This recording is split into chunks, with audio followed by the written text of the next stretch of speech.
preparing letters of support for adoption at our next meeting on April 7, and also signaling to CSAC and the coalition members that those letters are coming.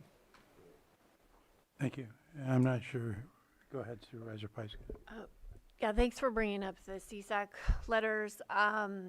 Obviously, time is of the essence, and I just wanted to know from Jeff, what is the best timeline to get those letters to you? Because we don't have a meeting next week. Is April 7th is our next meeting? Is that going to be fine? We can also indicate that they're coming. If I remember correctly, CSAC is requesting that letters be sent by April 7th. So that would be, getting it a little late. The governor's May revision comes out as I mentioned earlier, May 14th. And certainly one of the efforts is to, show as much support from counties as possible as they're finalizing, as the governor and the Department of Finance are finalizing their proposals. I think whenever we can get it in is good. I do think the earlier the better. Happy to signal to CSAC that we're sending it, but I think the real purpose of the deadline is to show support to the governor, the pro tem and speaker, and the rest of and the budget chairs. Okay, thank you. Supervisor Sabatier. Yeah, I think that we should see something on April 7th, just to at least get a signature from our chair or all board members, however we feel that would be the best way to go. But I think, this is not about the merits of HR 1. This is about the shift of the costs coming to the counties. It's one of our priorities already. I think staff should be all hands on deck to submit whatever letter they can, communicate with whoever they can, to make sure that it's recognized that this is an impact. This is a financial impact that we cannot shoulder at this point in time. So I would like to see Mr. O'Neill and others all be on the same page about lobbying and talking to those that matter, that can make this happen. I am very worried because the outlook of the state does not look good, and we also have a governor who has pursuit of greater things that may not be to benefit counties. So I am very concerned that this is going to be a very difficult year. I know that Catherine Barger from LA at the Health Committee in NACO passed a delay of HR 1. I know NACO is working to try and postpone it, not cancel it, because of the cost. I think you had mentioned to us that in the state it's $425 million or something like that for just the every 6-month verification process that we're not staffed for. Right. And so that is, that's just the state of California. Every other state, no matter what ideology they may lean towards, is having the same financial impact. And that's the facts. So I hope that something comes out of all of this, but please do what you can without our signature, and please bring back something as soon as you can. I know that San Diego has already decided or made public some of the programs that they will be canceling because of the impacts. And I think it's, while a horrible conversation, I think a lot of people are nervous, and if we can have the conversation in order to better understand what gets reimbursed, what doesn't get reimbursed, what's the number of people in each program, the more we can understand, the better off we can be prepared to make some of those decisions as well. So I can bring that back April 7th if you want to see that as well. I already kind of have an idea of what it is. I just want to do more research to make sure it is a wise thing to do. it can be tough. And we've been talking about Plan B for a while, so it's not, that's why you're more prepared. Yeah. I think we put the letter on, put it on first thing in the morning for the 7th so we can get it out before early in the day. Is there any other comments from supervisors? Not seeing any. I'll go ahead and open it up to the public. Do we have anyone in the room who wishes to comment on this item? State your name and you'll have yes. Okay. I apologize. Yeah, thank you. Anyone in the room regarding this item? No hands? Okay, I'll bring it back to the board for any final. Doesn't appear we have any final discussion, so thank you, and we'll see you back on the 7th. Thank you very much. And with that, I'm going to move on to our 6.4 item, our 9:30 item, which is consideration of presentation of semi-annual employee service awards for the County of Lake. We'll bring our HR staff up to lead this. And I will note that we'll plan to do a group picture at the end for anyone that's able to stay. We won't do them throughout the event.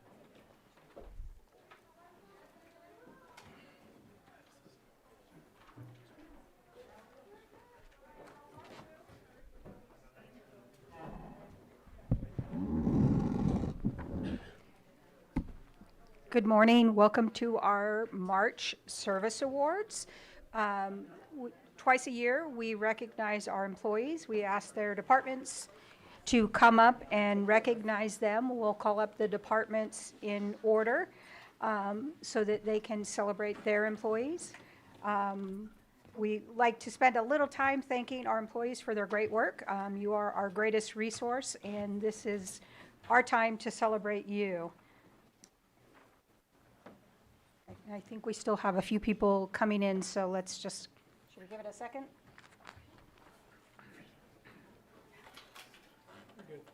Okay.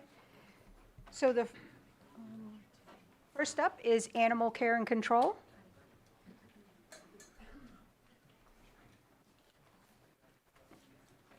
Do we have Ray coming up?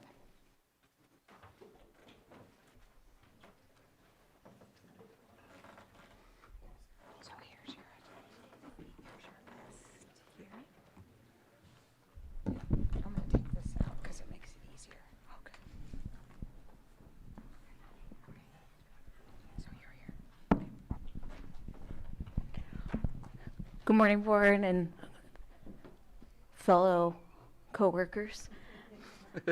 My name's Ray Smith. I'm the Director of Animal Care and Control, and we are here today to recognize Sarah Schramm, who is our kennel coordinator. She has been with the shelter for 20 years, and we all really, really appreciate everything that Sarah does. She has been through everything with the shelter. She knows it inside and out. She's been an incredible resource to me coming in, so new. She comes in with a smile every day and make sure that things get done. So, you know, we rely really heavily on Sarah and her expertise and everything that she does for us. So we just are really appreciative of your 20 years, and maybe we can get another 20 years out of you.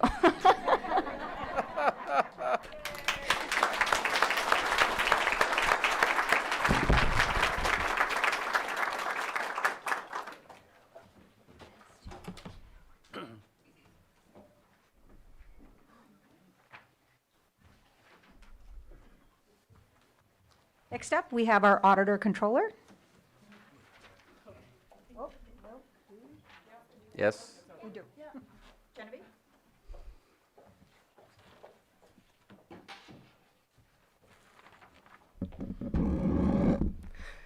Good morning, Genevieve Harrington, Auditor Controller, County Clerk.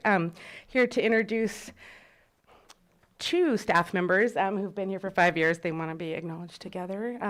So I'll just mention that they have not been in their roles the whole 5 years, but we've been truly blessed at the high technical skill level that these two bring, in addition to the professionalism and integrity. So we're very thankful to have them on the team and for their 5 years of very hard work and loyal service to the county. So thank you very much, Dakota Hockett, Assistant Auditor Controller, and Peter Bizzano, Property Tax Manager.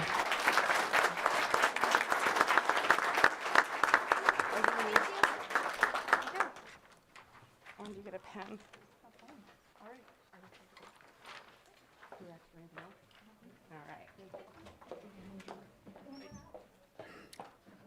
Okay, good morning. This is exciting. I didn't see Raven here. I have to take this, unless I missed her. But she's probably doing services right now. When Raven started with our department, I believe she may not. She didn't have a master's degree, and now she does, and that's pretty cool. And she's also an associate licensed clinical social worker, so she's getting her hours. She's also she does a lot. So, anyways, Raven, you're amazing, and you're busy right now. Okay.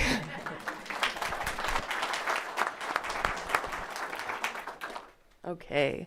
Matthew Smith. Is he here? No. He's also would prefer not to, like some of my other team members, but they are here. So Matthew survived a electronic health record transition, and he didn't die. So, and he's still here. So yay! Thank you, Matthew.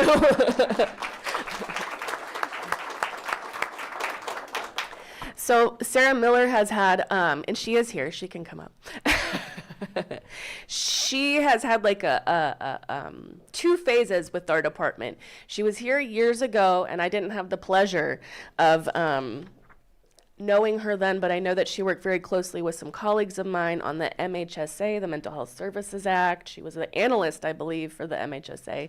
Now it's come a long ways. And now she writes contracts, which we love that. Thank you so much for doing. She sits in a cubicle and she writes contracts all day and she pushes them through, and she is diligent and she comes in with a positive attitude and she does her work, and it's a nice little vibe we have. So thank you, Sarah. Yes.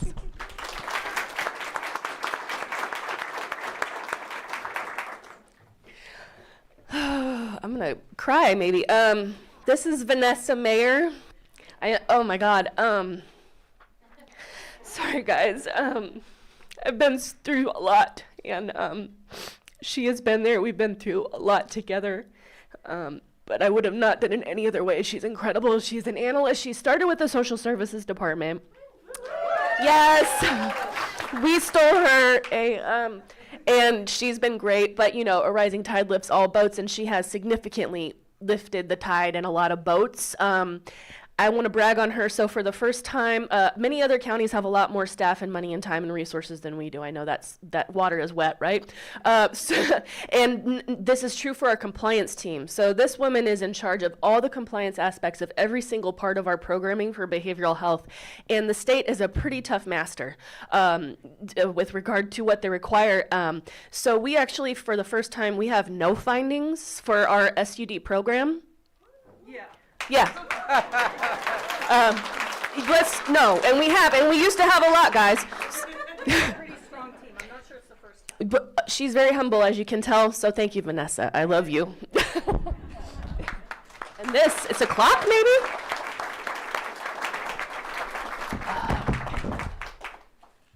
Next, we have community development.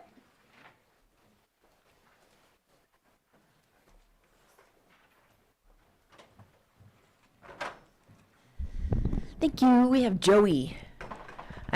Norman Valdez, 5 years. Yay! Joey has not sat still for the 5 years that he's been with us. He's always learning. He's always growing. His position changes. It meets the expanding needs of the department. But if you ask his coworkers, what stands out about Joey is how he supports people, how he's there for people. And that's one of the cool things that we can't train in code enforcement, is to have that heart for our public and for the team. So it's a great honor, and thank you for sticking around for 5 years. Thank you.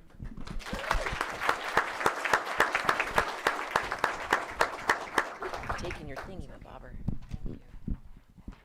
Next, I'm going to have Jesse introduce the district attorney. Susan couldn't be here today. And just to give out a little bit of props, Jesse is the one that put this all together. Hi, Jessie Pruser, HR, and we're celebrating Suzanne Almeida. She accomplished 5 years. She already received her award. Thanks. All right, and then now we have Mitchell Seeley. He also is celebrating 5 years. Thanks, everyone.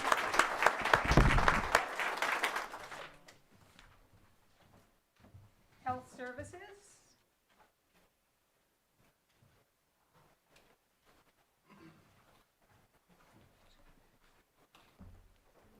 Kim first? All right. Good morning, I'm Anthony Arden, Health Services Director. It's my honor to give Kim Tangerman, our Deputy Director of Public Health, her 5-year service award. She started with us 5 years ago, helping plan all the pod vaccines back during the COVID pandemic. She helps with strategic planning. She helps with all the relationships in the community with our health services, and just does a wonderful job overseeing all the programs that we have, including oral health right now, tobacco prevention, and then she was also key in getting the Safe RX program up and going. So thank you so much. Oh, and then also the home visiting program. So she's doing wonderful work. So please join me in giving her a big congratulations.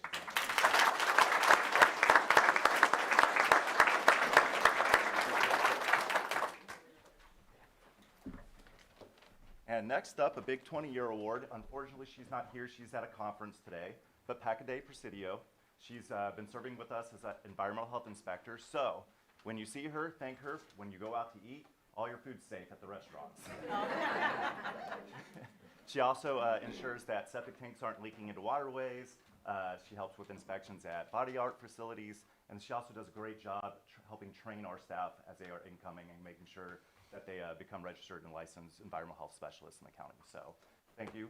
And oh, she's not here. Thank you, Packaday, but anyway.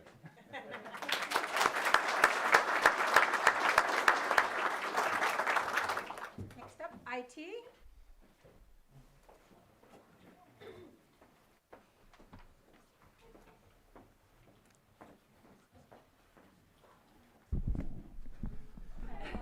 Morning. So Jake is somebody who I really appreciate because he's kind of one of those people that's on speed dial for a lot of you. By the way, don't do that. Call the help desk. But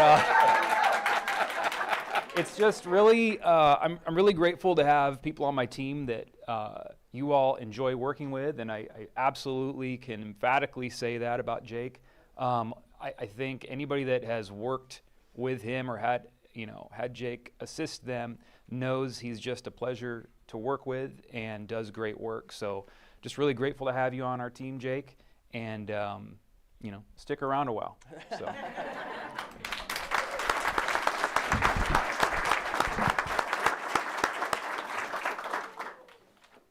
Here's your certificate. Don't forget your award. I'm sorry. Thank you.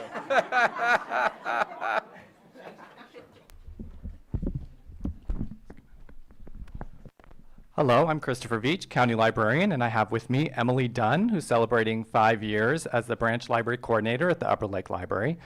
Emily is celebrating 5 years, but she's been here much longer. She started at the Lakeport Library as an extra help, and she runs everything at the Upper Lake Library, from book groups to kids crafts, and she also does outreach. She visits the Upper Lake High School weekly to help them with their library and to help promote reading to the children and teens there. So Emily's a joy to work with, and I hope you can all visit her at the Upper Lake Library because it's a beautiful but small library that's really mighty and has a lot of resources. So thank you, Emily.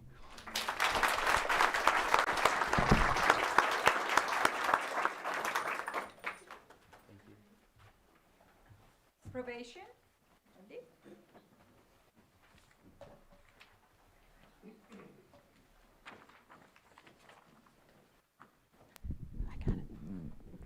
Good morning. Our first honoree is Susanna Rico Susie.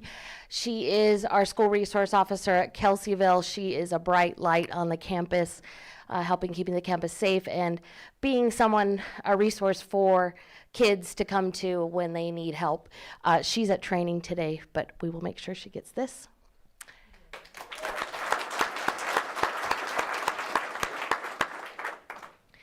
And our next honoree has 20 years of service. That's Chief Deputy Probation Officer Eva Lara.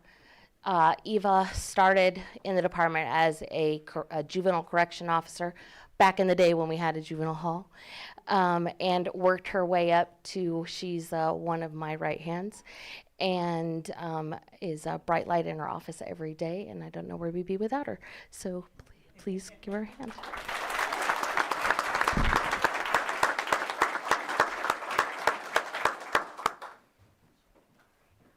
Public services.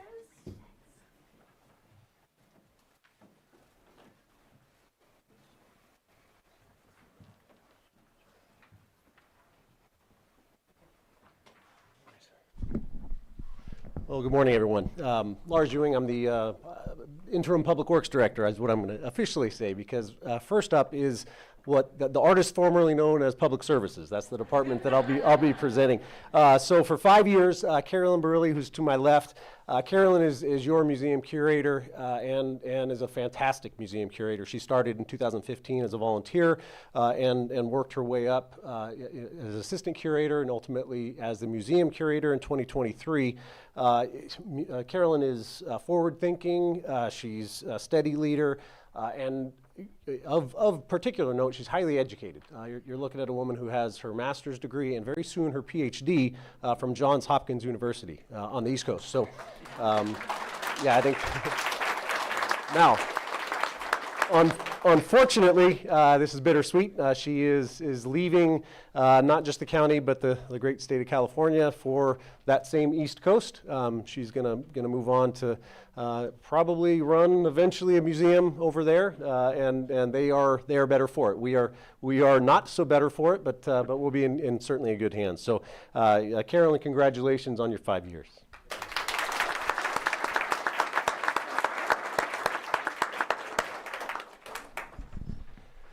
Okay, next up, Brian Ailes, Facilities Maintenance Worker Senior. Brian has been with the department. We struggle with those words, but with Public Services for about a year. Prior to that, he was with Social Services. Yeah. In the time that he's been with Public Services, it's been made aware to me that he's an excellent worker, multifaceted, just happy to do whatever is assigned to him. So happy to have you on our team, Brian. Thank you.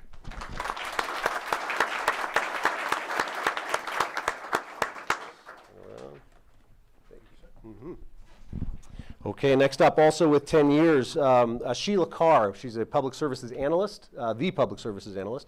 And Sheila and I started almost exactly the same time at Public Services back in 2016. I think I came on, maybe you'd been there for a few weeks. So also joining is Sheila's granddaughter and daughter. Yeah. So it has been my privilege to work with Sheila, and I hope to continue that privilege in the near future, in the far future. So Sheila, thank you very much.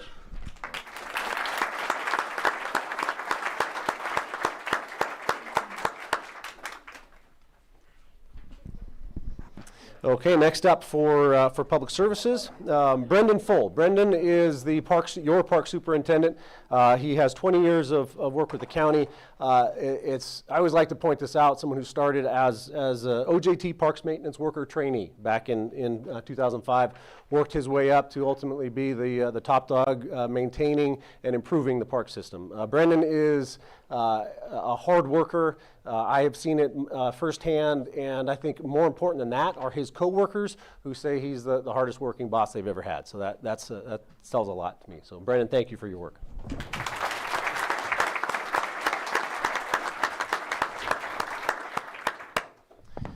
All right, now we will switch gears to Public Works. Still Public Works, not formerly known as. So we will start with Adam Dixon. 5 years as a heavy equipment operator. He is not here. He is grading a road up in the mountains, and I'm sure he's happy to be up there. And also, by the way, he may not introduce himself as Adam. He played a little trick on me, and then I didn't know his name for a while. So that tells you a little bit about who he is. So. Also 5 years, and in the room here, Sean Rogers. Sean, come on up. Heavy equipment and fleet mechanic.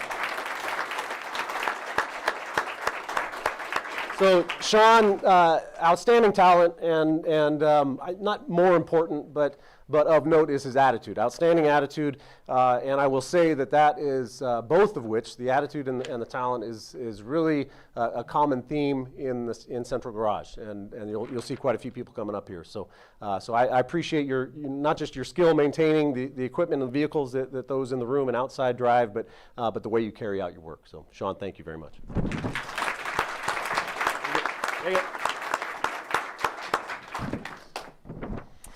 Okay, also 5 years, and in the room, we have a heavy equipment operator that is in the room, Dustin Swartz. Dustin, I had the pleasure, over a decade ago of working with Dustin's dad, and if Dustin is anything like his dad, Lyle, some of you may remember Lyle Swartz, so we are a better county for having a Swartz on our team. So So Dustin, thank you very much.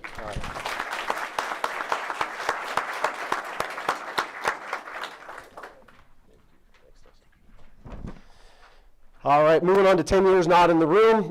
Daniel Coling, he's a heavy equipment operator too. He is not grading a road up in the mountain, but he's building a bridge. And again, he'd much rather be out there. I will point out, and I think I said this last time, but on a beautiful spring day, it's it's easy to be up there in the mountains driving around and working on a bridge. But for your heavy equipment operators, for your road workers, facilities maintenance crews, parks maintenance, landfill, the folks that are out in the field, it's days like this, but it's also days when it's 110, and it's days when it's windy and rainy and snowing, and that's just in the public works / public services departments. There are many others in the room here in the county that do that. So I think we need to keep that in mind. All right, moving on to 20 years. 20 years. Chris Hamill, heavy equipment and fleet maintenance superintendent. Come on up.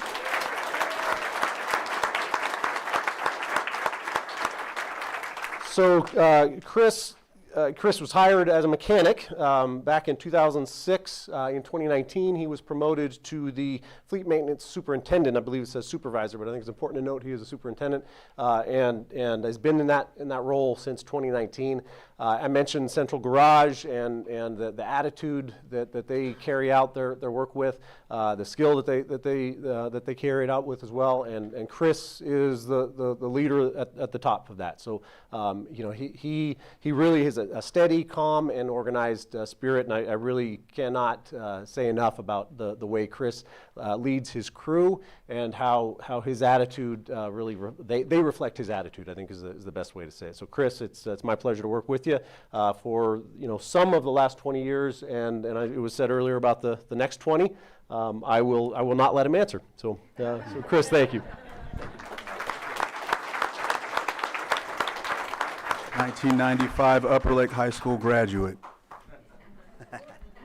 I don't know who just said that. That was very. I did. We were both in the same class of Upper Lake High School, 95. All right, great. Yeah. You say 95? Good year. Yeah. All right.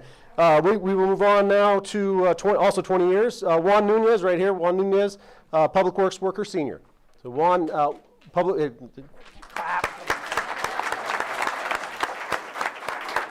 So, sometimes we have these titles, Public Works Worker, and what does it mean? Juan focuses on paint and sign and roadside vegetation control. So for those of you, when you're driving around, you see some signs and you see the weed spraying going on. He's right at the forefront of that. More importantly for him, talk to him about kayak fishing. That is a love that he has, and I'm sure he'll have plenty of stories to tell you about that. So Juan, 20 years, that is, for a guy that looks like you were born 20 years ago, that really tells me something. So I'm looking forward to 40 more with you. Thank you.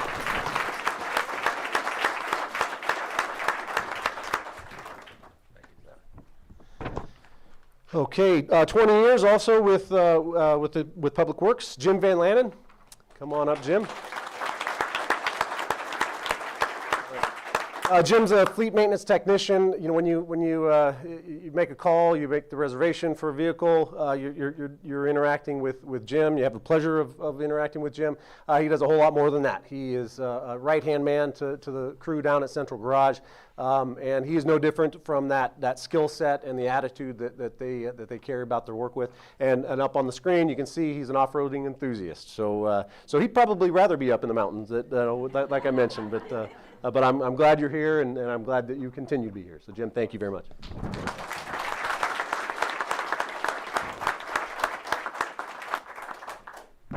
Okay, the last one for Public Works, and the last one for me, and unfortunately he is not here, and I knew that. Chris Prather has 30 years, and I'm not sure if there are others with 30, but Chris is building that same bridge, and again is happy to be there. Chris, I just will point out, started in 1995 actually in Central Garage as a mechanic assistant. Worked his way up progressively to be the area supervisor. We break the county up into 3 road areas, and he supervises one area, which is generally in the Kelseyville-Cobb area. 30 years really is an accomplishment. See the picture up there. His hair shows it, as does mine. But I'll have to tell Chris that retirement, I believe his words is in his near future, regretfully so for me, but I'll certainly appreciate his work now, and we'll miss him. And if you haven't had a chance to talk to Chris, most importantly, hear his laugh, it'll stick with you. So meet Chris Prather, get him to laugh. Doesn't take much to get him to laugh, and you'll be better off for it. So Chris, thank you.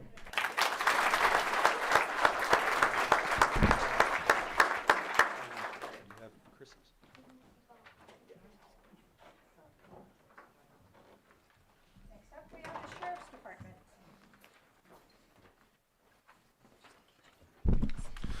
Good morning. Under Sheriff Corey Pollich, filling in for the sheriff today. He's unfortunately out of the area. With our job, unfortunately, most people aren't here because they're working, sleeping, or enjoying a day off. So most of them are not here today. We'll start with our first one, which is Emily Mendelson, who is a Deputy Sheriff Corrections. Emily took a little break from us, worked a couple years, took a break, pursued some other options, and then decided she wanted to come back. We're greatly appreciative of that. Female officers in our facility are very important, and I used to be the jail commander, and I always called our female officers like gold. Finding them is very difficult, and once we get them, we want to keep them. So we appreciate her 5 years of service.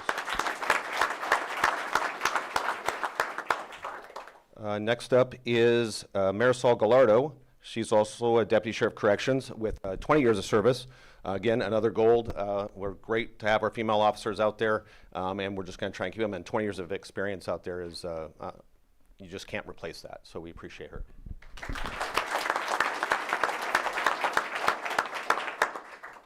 Last up from our jail facility, Captain Gavin Wells, our jail commander, 25 years of service.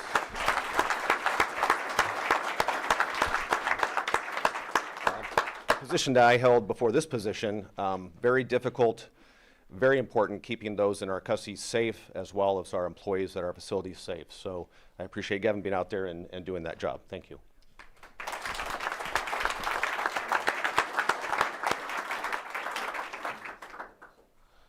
We're moving to our Central Dispatch, our Communications Division. We have Kim Dvorak. She's one of our dispatch supervisors. Kim's been with us for 20 years. She's one of our trainers. If you ask anyone, she runs our center. She is the person who knows everything about it. She's been here 20 years, invaluable experience, and another person who doesn't like to be in the public light, never wants to be recognized, but she's won our dispatch of the year several times, just irreplaceable. So we thank Kim.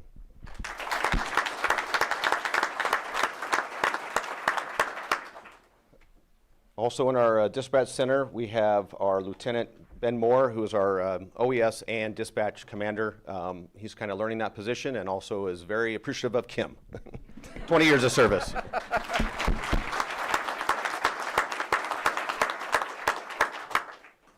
So moving to our sheriff corner, which is basically like our patrol side that most people are familiar with. We have Sergeant Wesley Bestgrove. He's been with the Sheriff's Office 10 years. Is very active, one of our firearms instructors, SWAT guys. Definitely going to be seeing him through the years, and we appreciate him being with us.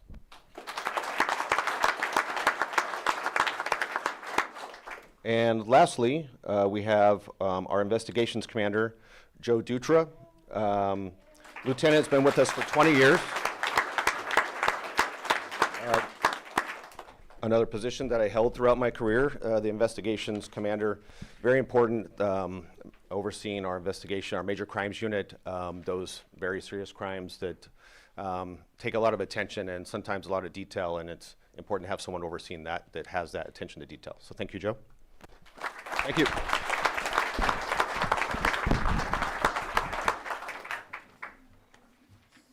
Social Services is next.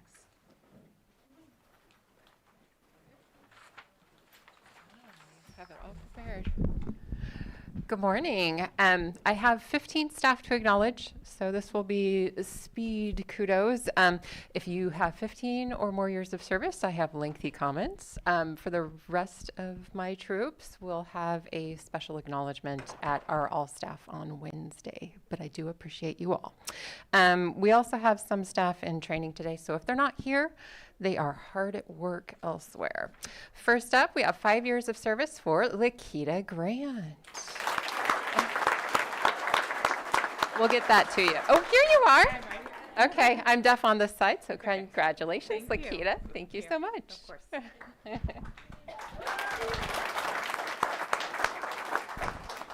We have Michael Green, 5 years of service. Thank you so much, Michael, for your dedicated service. I lost your pen. You have to take that over. And you may be familiar with Michael.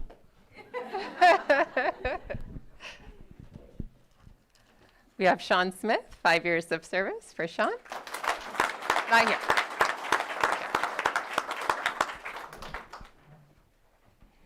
Next, we have Casey Blue. She's also with Child Welfare, so I think she's in that training. Casey Blue, congratulations to you.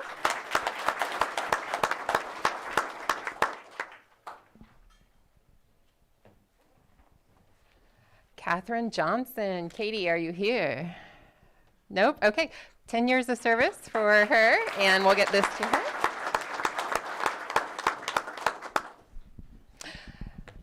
Ava. Ava Kaiser. I think I saw Ava. Congratulations, Ava. She's always so positive. I'm happy to see her. Jennifer Law. Congratulations, Jennifer. I keep forgetting that we have our own photographer, so turn and smile. Thank you. Amber Linder. Is Amber here? Okay, Amber has 10 years of service. She is part of Child Welfare. She's also in that.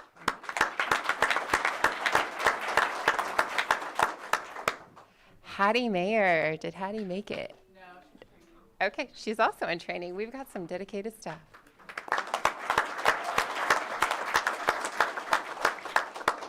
Shalisa Miller with 10 years of service. Shalisa is also in Child Welfare. She's at that training.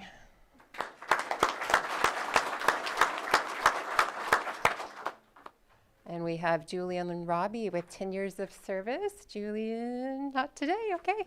We'll get this to her. And now we're on to 15 or more years of service. I have 4 staff. Nick Canseco, I think he is probably in the CWS training, so I will not read the lengthy comments, but we're appreciative for 15 years of service from Nick.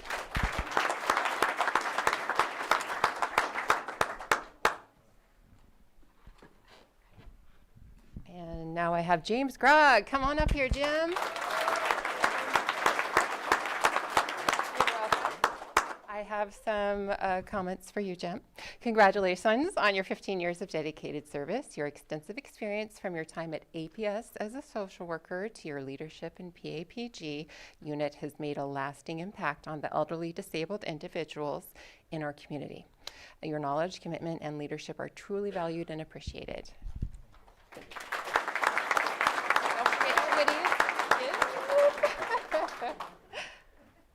All right, Barbara Cole. Woo! 20 years. It does not feel like 2005 was 20 years ago. I remember when Barbara was hired, we worked together for a very long time. I have some nice comments for you too. So you joined in 2005. You lead your team with same kindness, patience, and down-to-earth attitude you have for those customers we serve. You're professional. You know the rules inside and out. We're incredibly lucky to have you, and we're so grateful for the many years you've dedicated to our department. You make our team better just by being part of it. Oh, thank you, Barb. Congratulations.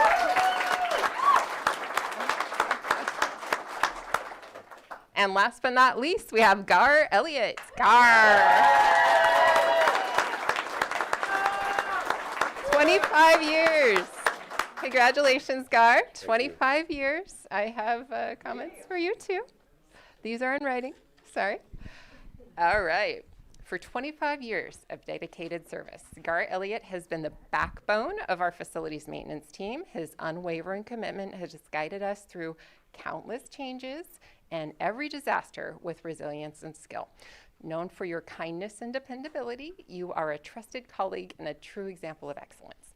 We are grateful for your contributions and proud to celebrate this milestone with you. Thank you. Congratulations. And that's it. Thank you. Special districts.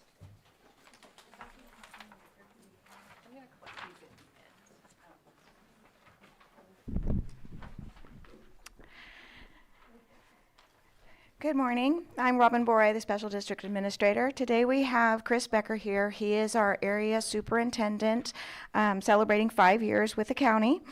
He comes to the county with far more than 5 years' experience.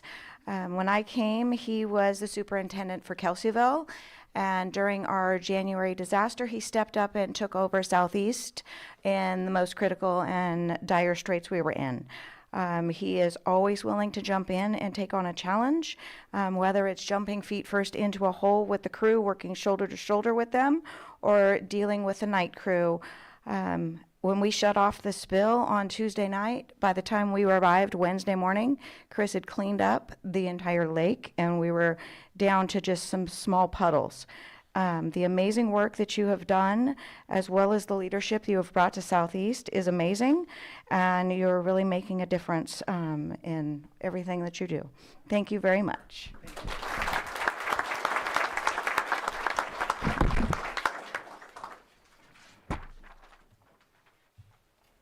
Water resources.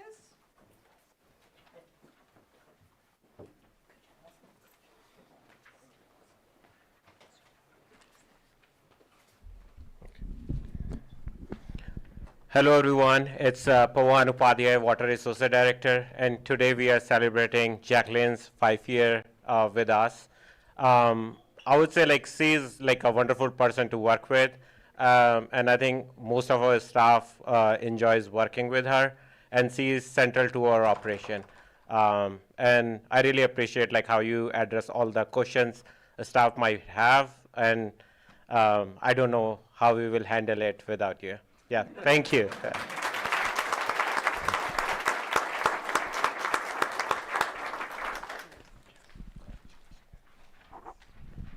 And we are also celebrating 10 years for Scott Webb. He has actually retired last month, so he's probably enjoying at this time. But he has been pretty good with our lake bed management program. And we had a pretty smooth transition, like when he moved out, we were able to hire somebody. So we really appreciate all his smooth transition and everything. Yep, thank you.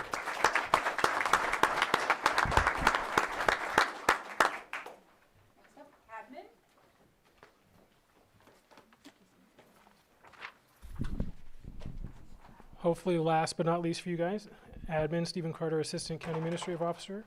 We have Shannon Heenan here, thanking her for her 5 years of service. She's a person in admin that we give many tasks to, and we want to thank you for being flexible and doing a great job when helping in departments like animal control and currently public defender. We send her kind of everywhere. And we appreciate you and grateful that you are a strong part of our team.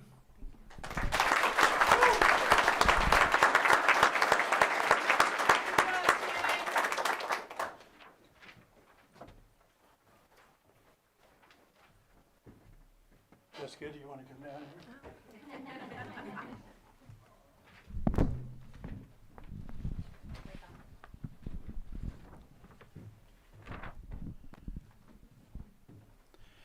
So it's a pleasure to recognize Jessica Peiska today for her 5 years of service to Lake County. Jessica, as a member of the Board of Supervisors, has demonstrated a strong commitment to serving residents of Lake County. In her role, she brings professionalism, dedication, and a thoughtful approach to important work of county government. Across Lake County communities, public service is most effective when it's guided by individuals who are engaged and committed to their constituents. And Jessica exemplifies this in her ongoing work. Reaching this milestone is a meaningful achievement and reflects your dedication to the people of Lake County as a whole. Thank you for your service, your leadership, and your continued commitment to the community. We appreciate what you do.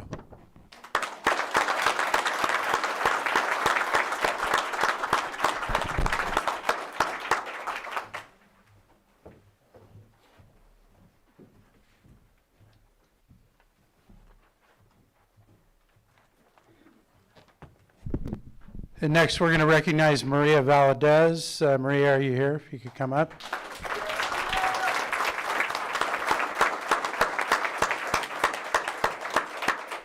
And Maria has 30 years of service with Lake County. Today, Today, we are proud to recognize Maria Valdez, a truly dedicated public servant whose 30 years of service reflects both commitment and growth within Lake County. Starting as an extra help account clerk in the Auditor Controller's office, Maria quickly demonstrated a strong work ethic and attention to detail. From there, she transitioned into elections as a visitor information coordinator, where her ability to connect with the public and support the democratic process became clear. Through years of hard work, professionalism, and dedication to serving our community, Maria has risen to the important role of our registrar of voters. In this position, she plays a vital role in ensuring fair, accurate, and accessible elections for the residents of Lake County. Please join us in celebrating Maria's outstanding service, career professionalism, and continued commitment to excellence. Congratulations on this well-deserved recognition, and thank you for your many years of service to Lake County.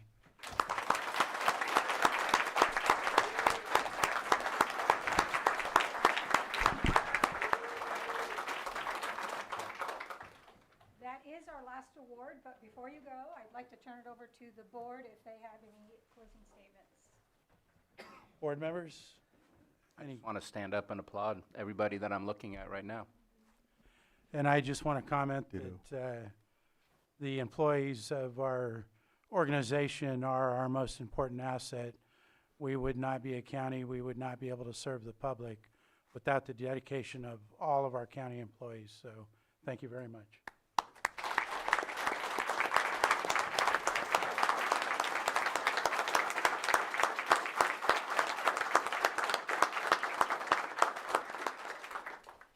Do we have any public comment on this item? Not seeing any? Then I think we're going to do a group picture if we can. You're invited up here, Trevor. Make it happen? This is the best view.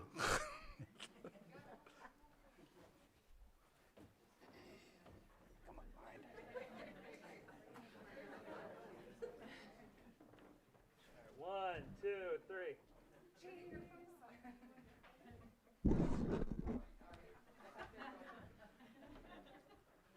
Perfect. Thank you. And with that, I'm going to go ahead and take our morning break.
We're going to take up our 6.5, 1015 item, consideration for hearing on account and proposed assessment of abatement costs for properties abated under a Cal Recycle Grant A 7840 Hyde Street, Nice, APN 030-233-24.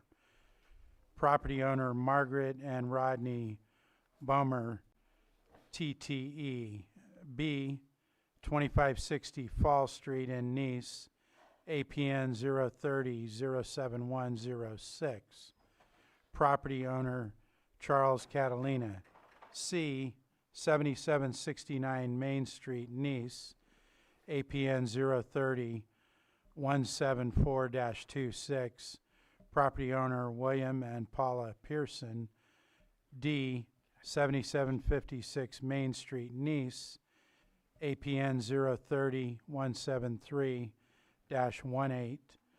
Property owner Emily and Pilot Smith, E 7762 Main Street in Nice, APN 030-173-08.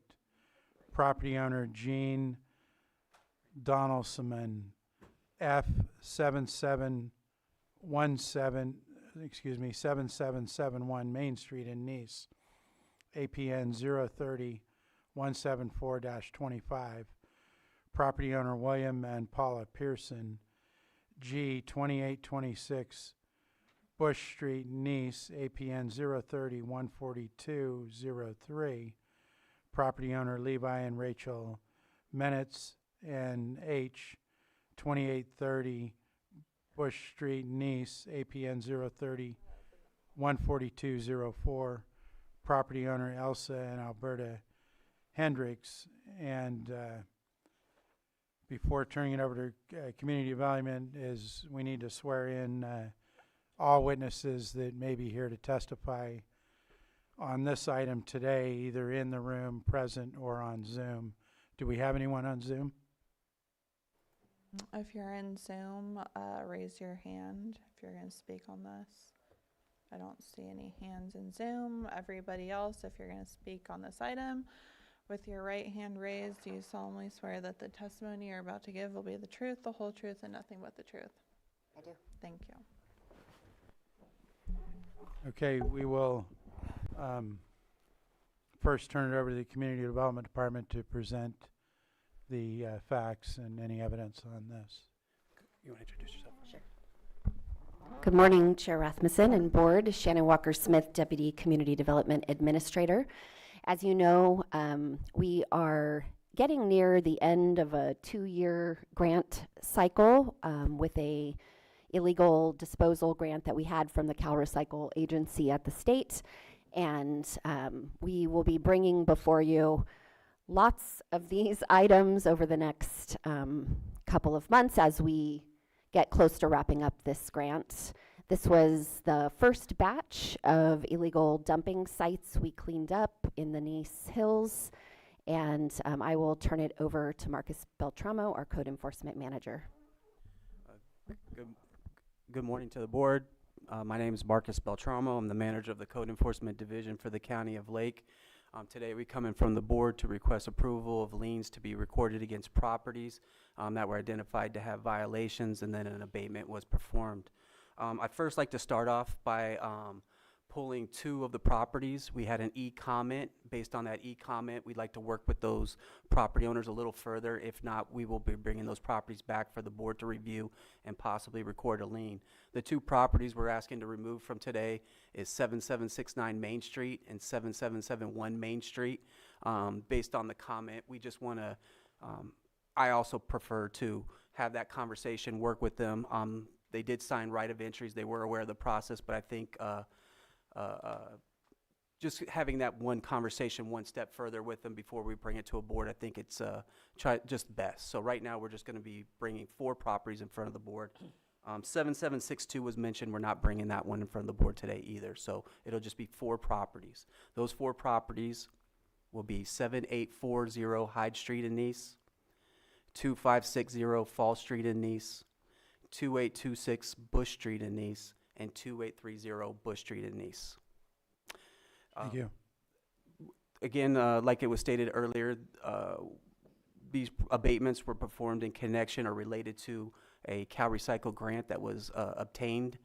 The purpose of the grant was to clean up properties that were identified to have illegal dumping or dumping on them. All these properties are vacant lots. They are in the Nice Hills. There are no improvements on the lots. Some of these lots are in default. Some of these lots, the taxes are being paid. That being said, I'll go ahead and start my presentation for the 4 properties that we're going to be asked to, or that we're requesting approval from the board to record a lien against. The first one is 7840 Hyde Street, Nice, California, APN 030233-224. The contractor's cost was $1,300. The administrative cost was $219.37. This is what the property looked like. So I kind of just picked 2 of the best photos for each one to kind of move this forward. I think you'll get the idea. Trash is trash. It's just kind of the amount of trash that's the issue. And as you can see, this trash is just dumped, laying on the ground. It looks like somebody's just been driving up there and dumping their trash on this lot. So part of the issue with this grant here is identifying these properties. And when you get up into the Nice Hills, identifying the appropriate property can be tough. So we had to take extra care, use Garmin and other GPS coordination to identify the proper parcel up there. So 7840 Hyde Street, these are the photos that we saw. As you can see, it's a big pile of trash just dumped on a vacant lot with no improvements. 360 Junk Removal was the contractor that we used for this. And kind of going back, the contractor cost was $1,300 to clean up all the trash on that lot, and the administrative cost was $219.37. You have the task sheet in there that kind of lays out the efforts that were made on this, or the cost recovery that we're looking to recoup from this abatement here. Later on, I'll have grand totals for each one. 2560 Fall Street, APN 030-071. Sorry, the box is hiding it there. 06. Contractor's cost was $700. Administrative cost was $529.18. This one had junk cars dumped on it. So basically, we just towed the cars away and any miscellaneous trash that was surrounding the vehicles here. As you can see, there's the contractor's invoice and the task sheet. Those costs were stated previously. 7769 Main Street. Actually, this is one that we pulled. 7771 Main Street is one that we pulled. These may be coming back before the board, but at this time we're not going to present. 2826 Bush Street in Nice, APN 030-142-03. The contractor's cost was $500. The administrative cost was $219.37. And that's what this one looked like. As you can see, trash strewn all over the place, up and down the road. There's a lot of these places in the Nice Hills where they're just dump sites, and people will go up there and just randomly dump, as you can see, as these photos properly reflect. There's the invoice and the task sheet. 2830 Bush Street. This property is just right next door to the previous property. The contractor's cost was $1,500. The administrative cost was $532.39. And that's what this one looked like. So the trash was so much that it was going over 2 parcels there. And I believe there was a vehicle or a kind of one of those RV pop-up trailers that they pulled back that was abandoned up there as well. That being said, staff recommends the board approve the following liens in the amount and direct staff to record a lien against the property. Lake County record against the property with the Lake County Recorder's Office. After recordation, the lien shall be delivered to the county auditor. Should earn an amount of lien on the assessment roll as a special assessment. We'll do that when the direct charges hearings are had. So for 7840 Hyde Street, we're asking to record amount of $1,519.37. For 2560 Fall Street, we're asking to record a lien in the amount of $1,229.18. For 2826 Bush Street, we're asking to record a lien in the amount of $719.37. And for Bush Street, we're asking to record an amount of $32.39. And that's the end of my presentation. Oh, and this was part of a Cal Recycle grant. So after each abatement that was completed, we did post Cal Recycle grants Cal Recycle signs as part of the grant to let everybody know that this was done through a Cal Recycle program.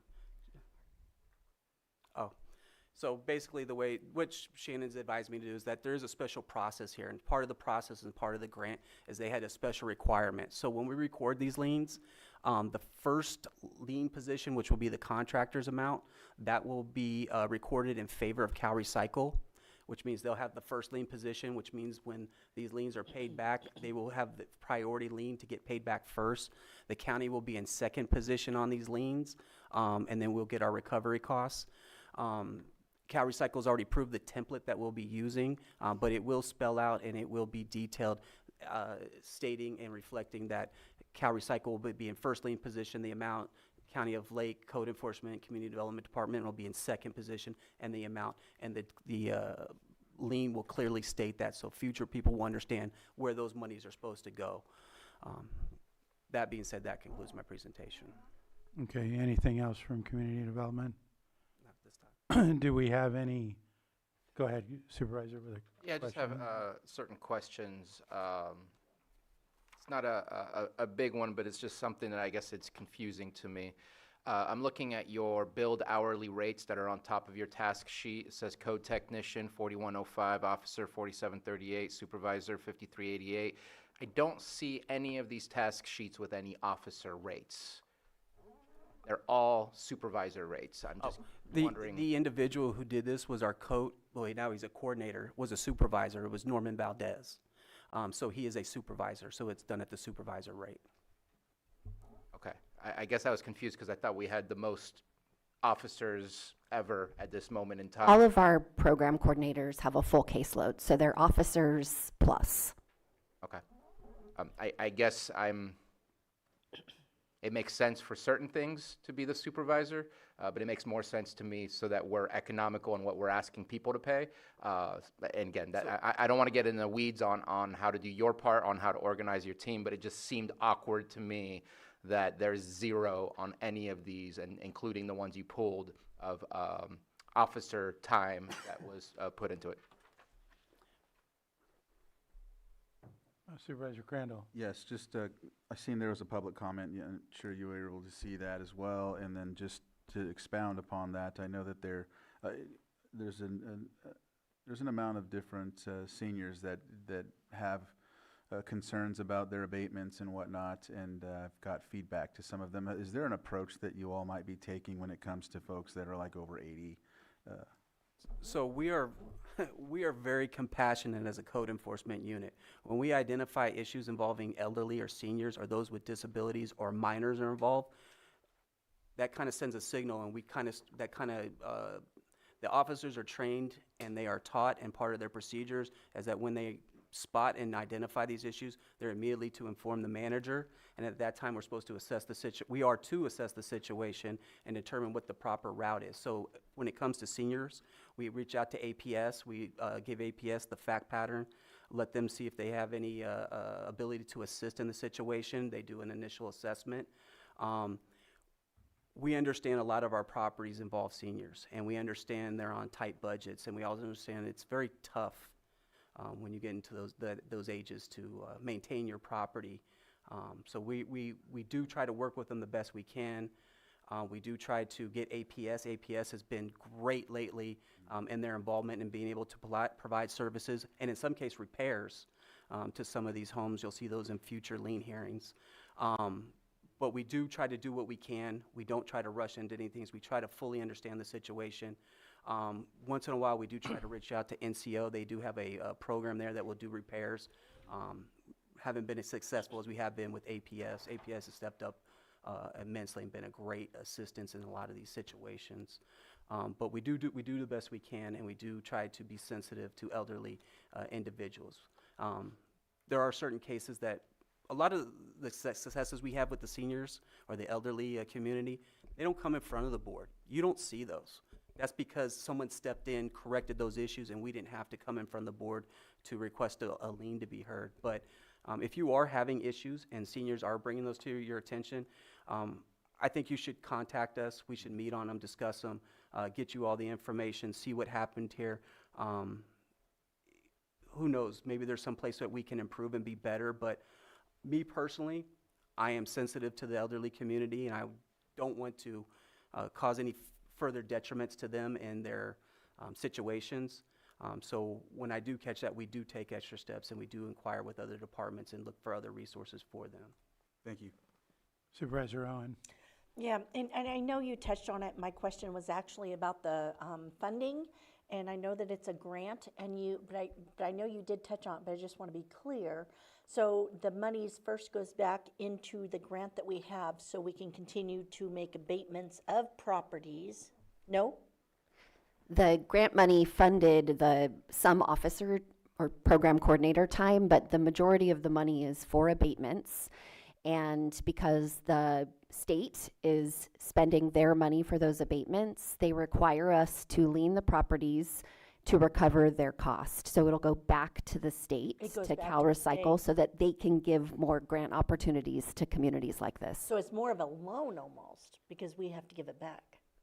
Well, the liens, we're required to lien the properties, but whether or not those liens ever come, to a successful outcome and the state is reimbursed Sure. is not up to us. So they just require us to But do we're, the work to lien the properties and but then. the grant's there to recap our officer and our time and our contractors.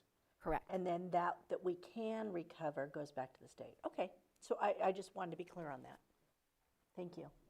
So I wouldn't characterize it as an interest-free loan, but I understand where the equivalency you're trying to make there.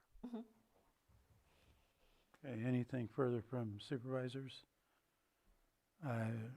Not seeing any. Do we have any property owners for these four, I believe it's 4 APNs that were, I know we got a public comment on one. And Go ahead. I wanted to address that, the one public comment, that's what we got, and we addressed those by pulling those 2 properties. I'll be reaching out to them just to make sure they understand, because we were clear with them through the process, but I feel in this case it's worth kind of going to Supervisor Crandall's issue. This is a senior person in her 90s. Right. I'm willing to take that extra effort to make sure she understands and go through it. And if she's willing to pay for it directly, we'll work with her on that. So I think this is an example of reaching out to the elderly in these 2 cases here. Okay. Do we have any of the property owners regarding these properties that were sworn that was to testify in the room or online? No hands. Okay. Then is there any further evidence from community development? Okay. Do we have any further comments from the board at this point? Not seeing any. Then I would open this up to, go ahead, Supervisor. Yeah, I just need to share it, and I apologize. Maybe it's out of context and maybe inappropriate, but I'm just looking at, again, I got stuck on the not using an officer, but it's very strange that it goes from 41 an hour to 47 to 53, and it jumps from 53 an hour to 108 an hour. And when I look at our MOUs and I look at our fee schedule, I don't see that anywhere. So I'd like to get a little bit further information as to who sets that fee. And because it doesn't appear to be us, because I don't see it in the fee schedule as far as what the hourly rate is. And it seems weird in what the pay is for the supervisor on the MOU versus the pay what the manager is, that it's not doubled, but yet it's doubled in the rates that we're billing people. And we're talking about people who are dealing with, and I know the rate's not on there, but I'm worried that I'm seeing that and I'm not understanding the explanation. So I'd like to see if there can be an explanation for that. We have been transitioning a bit in code enforcement to ensure that the rates being charged are fully burdened hourly rates. So I'm not looking at the task sheets that you have in front of you, but I believe any discrepancies could be related to that. And I'm just curious, is that a situation where they took the hourly rate and times it by 2 hours? Is that what you're The saying? supervisor is $53.88. The manager is $108.82, which is more than twice the cost, but when I look at the MOU, it is not even close to 100% times what the supervisor gets. So that's where I'm confused as to how do we get a compounded cost when the MOU is just a normal like 15% increase in comparison type of thing. So one thing that we do have to do is that with the recent salary increases is that we do need to go in and make sure that those rates are accurate.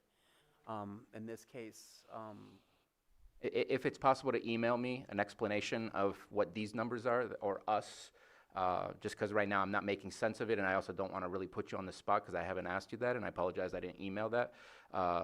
But I just, at this moment, my brain's just not able to comprehend exactly how we got to this. It doesn't make sense to me, so if you can provide that information. and I think that's fair, and I think we're going into a very cost conscientious world here.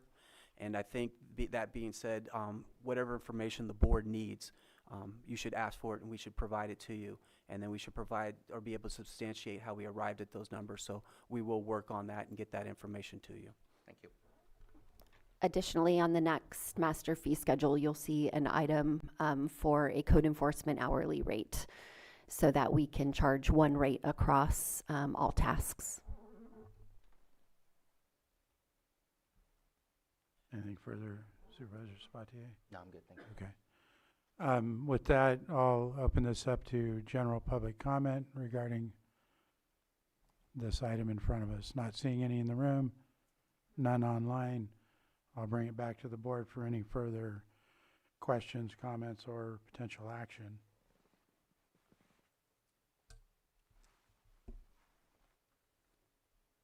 Go ahead. Thank you, Mr. Chair. So just for clarification to staff, to community development staff, because one of the previous versions, I believe, of the board memo cited in its subject heading the 7762 Main Street in Nice, California, APN 030-173-08 property. I believe that's not in the current version of the memo now, but just to clarify and confirm that that's also excluded from this hearing, correct? I believe I made a comment on Yes. that earlier and included that. I'm sorry. I believe I made a comment about 7762 earlier and included that that's one property that will not, that we're not bringing in front of the board here today. Okay. If there's any further advice, obviously we'll follow that advice. Yeah, the board heard that 7769, 7771, 7762 were requested to be taken out of today's consideration. Okay. Thank you, Mr. Chair. And when your board is ready, I'm prepared to deliver the proposed. We are ready. Okay.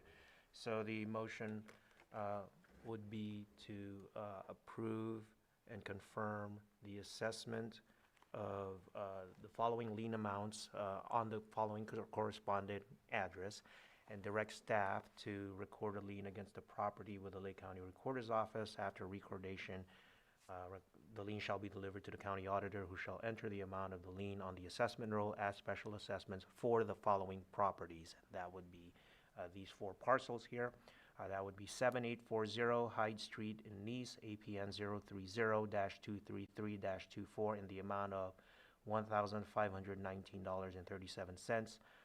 2560 Fall Street in Nice, APN 030-071-06 in the amount of $1,229.18. 2826 Bush Street in Nice, APN 030-142-03 in the amount of $719.37, and 2830 Bush Street in Nice, APN 030-142-04 in the amount of $2,032.39. So moved. Second. I have a motion and a second. All in favor? Aye. Aye. Opposed? That motion carries 5-0. And I believe, go ahead. Thank you. Okay. We are concluded on this item. Thank We you. will next move to our 6.6 item, 1030 item, which is a hearing. Consideration of request for hearing before the Board of Supervisors for 4258 Lakeshore Boulevard, Lakeport, APN 029-151-28, and 4270 Lakeshore Boulevard, Lakeport, APN 029-151-37, with the requester being Steve Radislaw. And first, we will again need to swear in witnesses. I'm seeing your counsel stepped out of the room. Okay. Okay, I believe we need to wait for his counsel. Or Lloyd, do you have any further on that? Yes, thank you, Mr. Chair. So your board may trail this matter to wait for counsel at this point, even prior to the swearing in of the Okay. witnesses. And we'll trail this matter briefly. CAO, do you have a suggestion on something we can, one of the consents? How about 5.2.3? 5.3.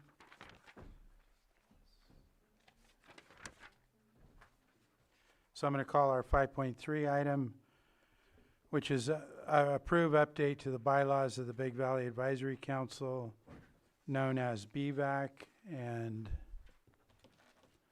the reason that was pulled is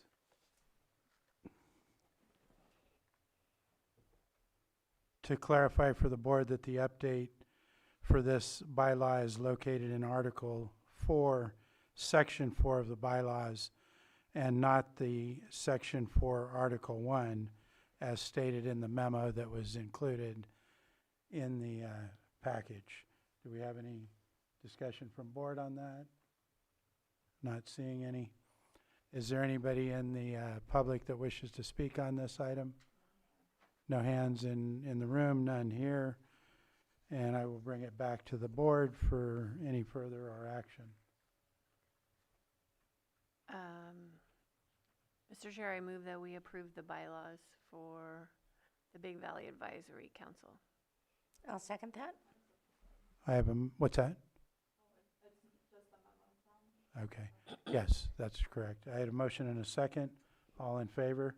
Aye. Aye. Opposed? Hearing none, that motion carries 5-0. Any further suggestions, CAO? Yes, 5.2.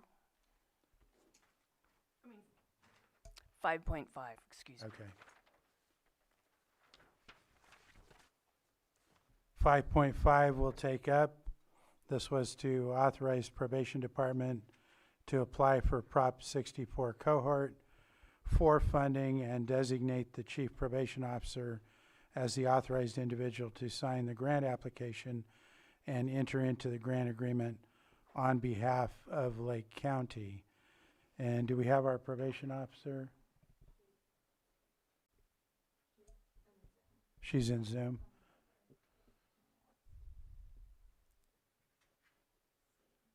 Give her a second to get loaded in there. Chief Monframs, we've introduced the item, so I'm going to turn it over to you, item 5.5, to provide some information about it.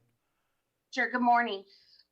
Thank you. The Board of State and Community Corrections released an RFP for Prop 64 funds on February 13th.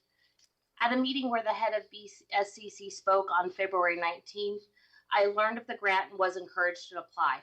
At that time, Chair Penner explained the funding for public safety and enforcement activities needed to represent a minimum of 70% of the proposed budget in order to receive priority for the funding. The next week, I reached out to a variety of department heads in the county to inquire if anyone else was contemplating this funding, because I was aware that all of the county funding requests had to be made as a single request with one department as the lead agency. I received responses from all I reached out to that they did not intend to, and was told that I should reach out to community development, which I did. After speaking with staff at CDD, we agreed to attend the BSCC informational session on March 2nd, and then we met afterwards to decide which direction we would take. On March 4th, CDD and myself came up with a preliminary framework of what our application would entail. By March 9th, after continuing to review the extensive documents provided by BSCC and our county's plan, we believed we had enough to go forward with the application. At that time, pursuant to county policy, I notified CAO Parker of our intention to pursue the grant with probation as the lead agency. I also entered information in Granicus so that this could be considered by your board at the next available meeting for submissions, which is today's date.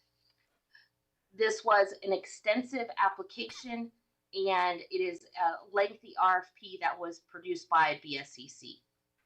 County staff has done nothing to delay this application. Rather, I believe they deserve commendations for coming together quickly and efficiently to pursue needed resources in Lake County. Specifically, in order to ensure priority for this application, we are seeking just over 70% of the funds for public safety and enforcement activities. What this means in Lake County is that at probation, an officer will be designated to supervise all of those individuals who have cannabis-related charges and work towards helping those individuals not reoffend in the future.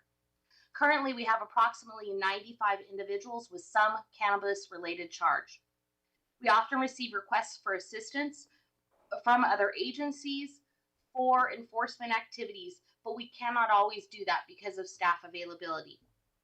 With this change, we would be able to provide consistent assistance for these requests with our partner agencies.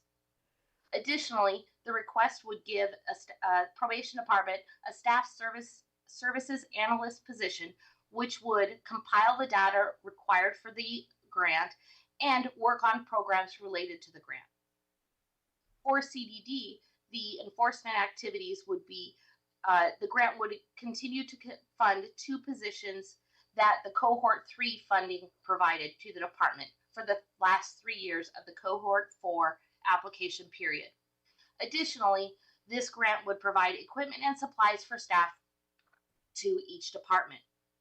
In addition to these activities, our department is applying for about 30% of the funding request for youth prevention activities in Lake County. Probation is a substantial provider of evidence-based programming and services for youth at the county. One of these programs is our Family Wrap program. Families that benefited from this program spoke to your board last July during Probation Services Week and talked about the remarkable changes that have been made in their family because of this program. This program was created by our department more than 7 years ago, and our data continues to show that it works. It provides youth with a chance to change the direction away from the justice system early on, and as a result, probation's juvenile caseloads have decreased dramatically. Now, juvenile probation officers can spend time intensively supervising those with the highest needs and giving those youth a greater opportunity to avoid the criminal justice system as an adult. Additionally, probation is seeking funding from the grant for the Science of the Positive program from the Montana Institute. This program uses evidence to change community norms to positive. As a result of the program, other communities have seen a decrease in youth alcohol and drug use and justice involvement. We are supposed to learn if we receive the grant, should we get to apply, and in the end of June of 2026, which the funding would start July 1st. And at that time, we will bring it back to your board for approval and consideration of the contract from BSCC. I'm happy to discuss any particulars of the application and ask that you approve our request to apply for this grant. Thank you, Supervisor Sabatier. Yeah, I'll try to make my words be correct. It's unfortunate the amount of scrutiny that a department is getting when something like this should just already be gone out the door. I would like us to review a process where I feel we're a hindrance to simply obtaining other people's money, which are grants that are made available to the state. If you're getting a brand new grant, maybe that needs to come to the board so we can look at it. But if this is not the first time we've received this grant, we've seen some good work from this grant, and I feel at times we create barriers or unnecessary steps of having the control mechanisms at this board to say yes to obtaining free money when we know that we are desperate to obtain free money. We provide guidance and goals and direction for the entire county and for our departments. And I feel this is getting into the weeds from time to time. And I would like to see this process simplified, unless it's necessary to have a resolution, because some grants do require that. But this does not appear to be the case. And I know that we are seeing good work. Probation is doing immense work in our community. And I just think this is one of those situations where I have to speak up and say, I think this is overreach from our board. And I'd like to find out a way to still get a report on what grants we're obtaining and the work that is being done from them. That is important to be transparent about that. But to ask us permission to get free money to continue the work that we're doing just sometimes feels a little extenuating. So yes, I will be approving this today. Thank you. Not seeing any other supervisor comments, I'll go ahead and open it up to the public. We'll start in the room.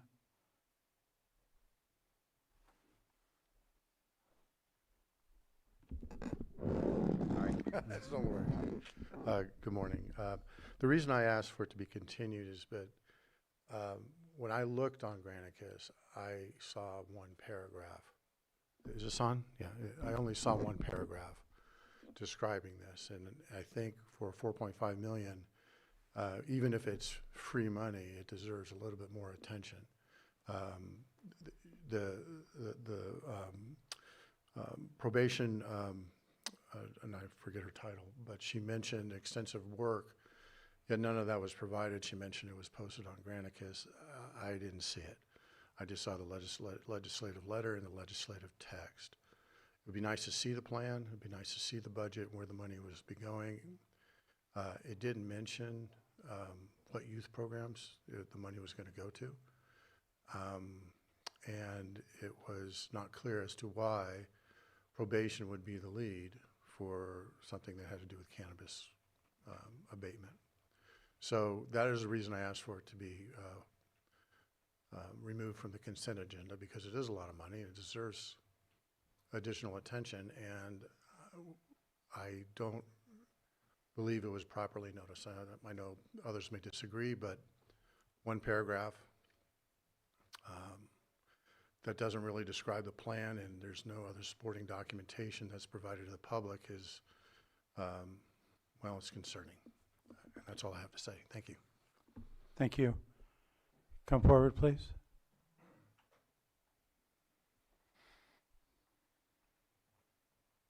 Hi, Lisa again.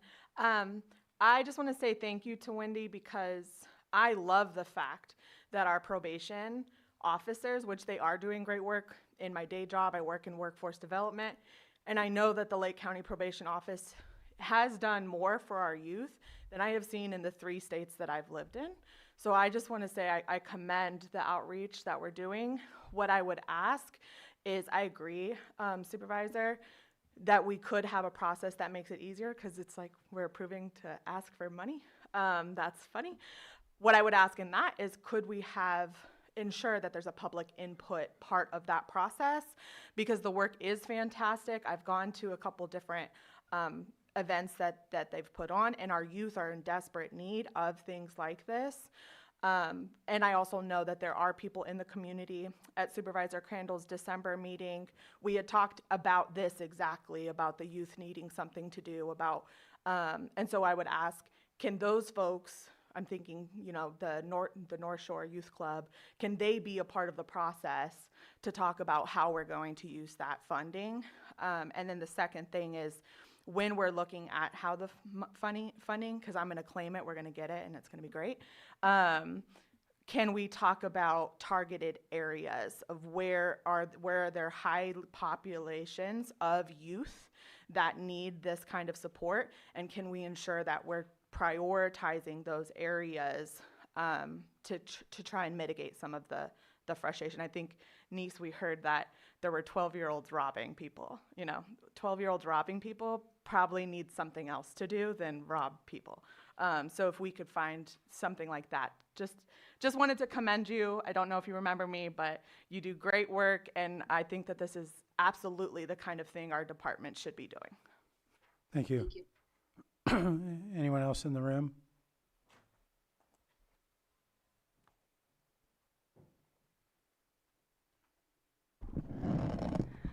Good morning, Chair and Supervisors. Margot Kambara.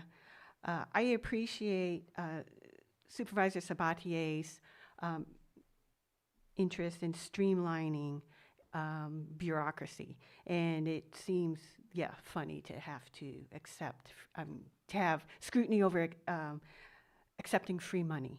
The flip side of that is to have transparency from the public perspective, because if there is no input, as the former speaker suggested, into the process of accepting money, I believe that's what Ms. Benavides was suggesting, the money will already been allocated and spent by the time the public gets wind of it in a report.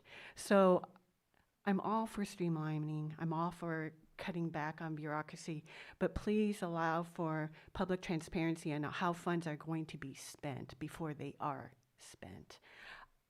I don't have the answer on how to do that, but I appreciate the brainpower, but I would be more than willing to help be part of that team to figure this out. Thank you. Thank you. Anyone else in the room? Anyone online? iPhone SE, if you could state your name, you'll have 3 minutes. Hi, Sally Well, Pillsbury Family Farms. And I just wanted to say that I went through this, and it is a good idea to have probation do youth programs. Just my thing is that with code enforcement being a majority of receiving the funding, maybe you guys should switch that narrative and do 70% into youth and the rest into code enforcement. And that's just because we've already received DEA funding for this exact type of thing. It's just kind of hard because under the Project 1 proposed area, if you go to the Board State and Corrections Communications site, when you look up Prop 4, the cohort number 4, it does state in the eligibility section, which is really what I was stumbling over, is that it says the eligibility is a local government defined as a city or county eligible for the Proposition 64 grant only if the retail sale of cannabis in storefronts or for jurisdictions with a population of 10,000 residents or less. That's where I'm getting caught up on, is just on the 10,000 residents or less. I could see that being eligible for like certain towns and certain areas, but for the probation to be the lead on that as it stands, it also raises the question that under their enforcement, is it probation going to be doing cannabis inspections, compliance checks? Are they going to be doing the surveillance and the investigation by probation? Is probation going to be doing the controlled buys as required? These are all listed on there, all the different things, the mandatory attachments, like the Prop 64 ledger of eligibility, the project budget, what's the work plan, what's the criteria of assurance, and things like that. And I believe that those are the things that Mr. Tom Lasik and I are both kind of wondering. You guys are applying for a grant, but we don't know what your budget is. We don't know where the work plan really is. We need to know how much is the budget category of the grant funds going to be for public and safety, right? We got to know what the salary and the benefits are going into that. It's just a lot of things are misconstrued. They don't seem fairly accurate. But again, this is a great budget. It really is. We just need to maybe flip the numbers, 70% to youth and the rest to code enforcement. That's where I stand. Thank you. Thank you. Anything further online? No more hands. I'm going to close public comment, bring it back to the board for any. Mr. Chair, I move that we authorize the probation department to apply for Prop 64 cohort 4 funding and designate the chief probation officer as the authorized individual to sign the grant application and enter the grant agreement on behalf of Lake County. Second. I have a motion and a second. All in favor? Aye. Opposed? Hearing none, that motion carries 5-0. We'll go ahead and close that item. And I'm going to come back to our trailing item, which I read off. That was the 6.6. I don't need to read that again, do I? Thank you, Mr. Chair. The suggestion here would be to read it again in the event. So I'll go ahead and read out 6.6, our 1030 item, which is a hearing. Consideration of requests for hearing before the Board of Supervisors for 4258 Lakeshore Boulevard, Lakeport, APN 029-151-28, and 4270 Lakeshore Boulevard, Lakeport, APN -029-151-37, with the requester being Steve Radislaw. The first thing we need to do is anyone here who is going to be providing testimony, either in the room or online, will need to raise their hand and be sworn. If you're on Zoom, raise your hand in Zoom. Seeing none, everybody else with your right hand raised, do you solemnly swear that the testimony you're about to give will be the truth, the whole truth, and nothing but the truth? Thank you. Thank you. Thank you, Chairman Russman. Andre Russ, Union Associates, with Stephen Radislaw, who is seated to my right. Thank you. We will go ahead and start this hearing by having the Community Development Department present the case first. Thank you. Deputy Administrator of Community Development, Shannon Walker-Smith. I'm going to hand this one right over to Marcus Beltramo, our Code Enforcement Manager. So, Marcus. Hang on, do you have a question? With respect to exhibits, I have a document that Mr. Radislaw brought to the hearing this morning that I'd like to submit to the other side, and a copy for each of the supervisors. It's a County of Lake minor use permit document with Mary Jean Fagaldi's signature at the bottom of it. It's a document that was omitted from the county's production. Okay. Serve that on them and give the board this. Yes. You're just going to hand them out at this point so they have them before they present?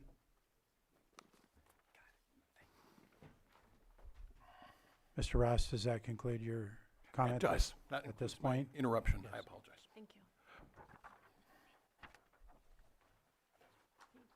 Thank you. So again, it's with Community Development to present facts and evidence. Thank you. Good afternoon to the board again. Marcus Beltramo, for the record, Manager of the Code Enforcement Division for the County of Lake. This is not a document that we omitted. It's not a material document that we relied on. That being said, we'll go into our presentation, put on our evidence while we feel violations occurring here. The properties in question, the subject properties involved here are 4258 Lakeshore Boulevard, Lakeport, California, 4270 Lakeshore Boulevard, Lakeport, California. These properties are situated next to each other. Here you have the appeal. Mr. Radislaw filed a request for a hearing in accordance with Chapter 13. That request comes in front of the board to hear evidence, testimony, and to ask questions, and to understand the investigation and any possible abatement or abatement costs. You have Mr. Radislaw's request for a hearing. It was part of your packet. I'm not going to he gives his reasons for his appeal there. Hopefully you've had a chance to review that and read that. 4258 ownership. The property is Steve Radislaw has 50% ownership. The property is owned through a revocable trust. According to county records, Mr. Radislaw has 50% ownership. A Victoria Radislaw has the other 50% ownership. We've never spoken to Victoria. We've never had contact with Victoria. The information that we received is that she's living in another state, I believe Nevada, but we have not had any contact through her over the years that we've been dealing with this property.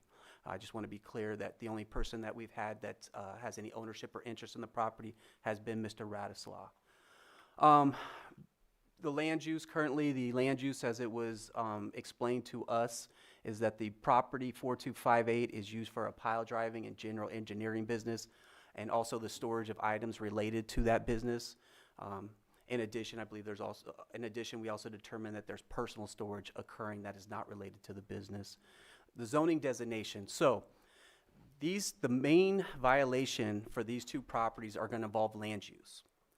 Land use is a little different code violation than you're used to. It's not a junk car. It's not a pile of trash.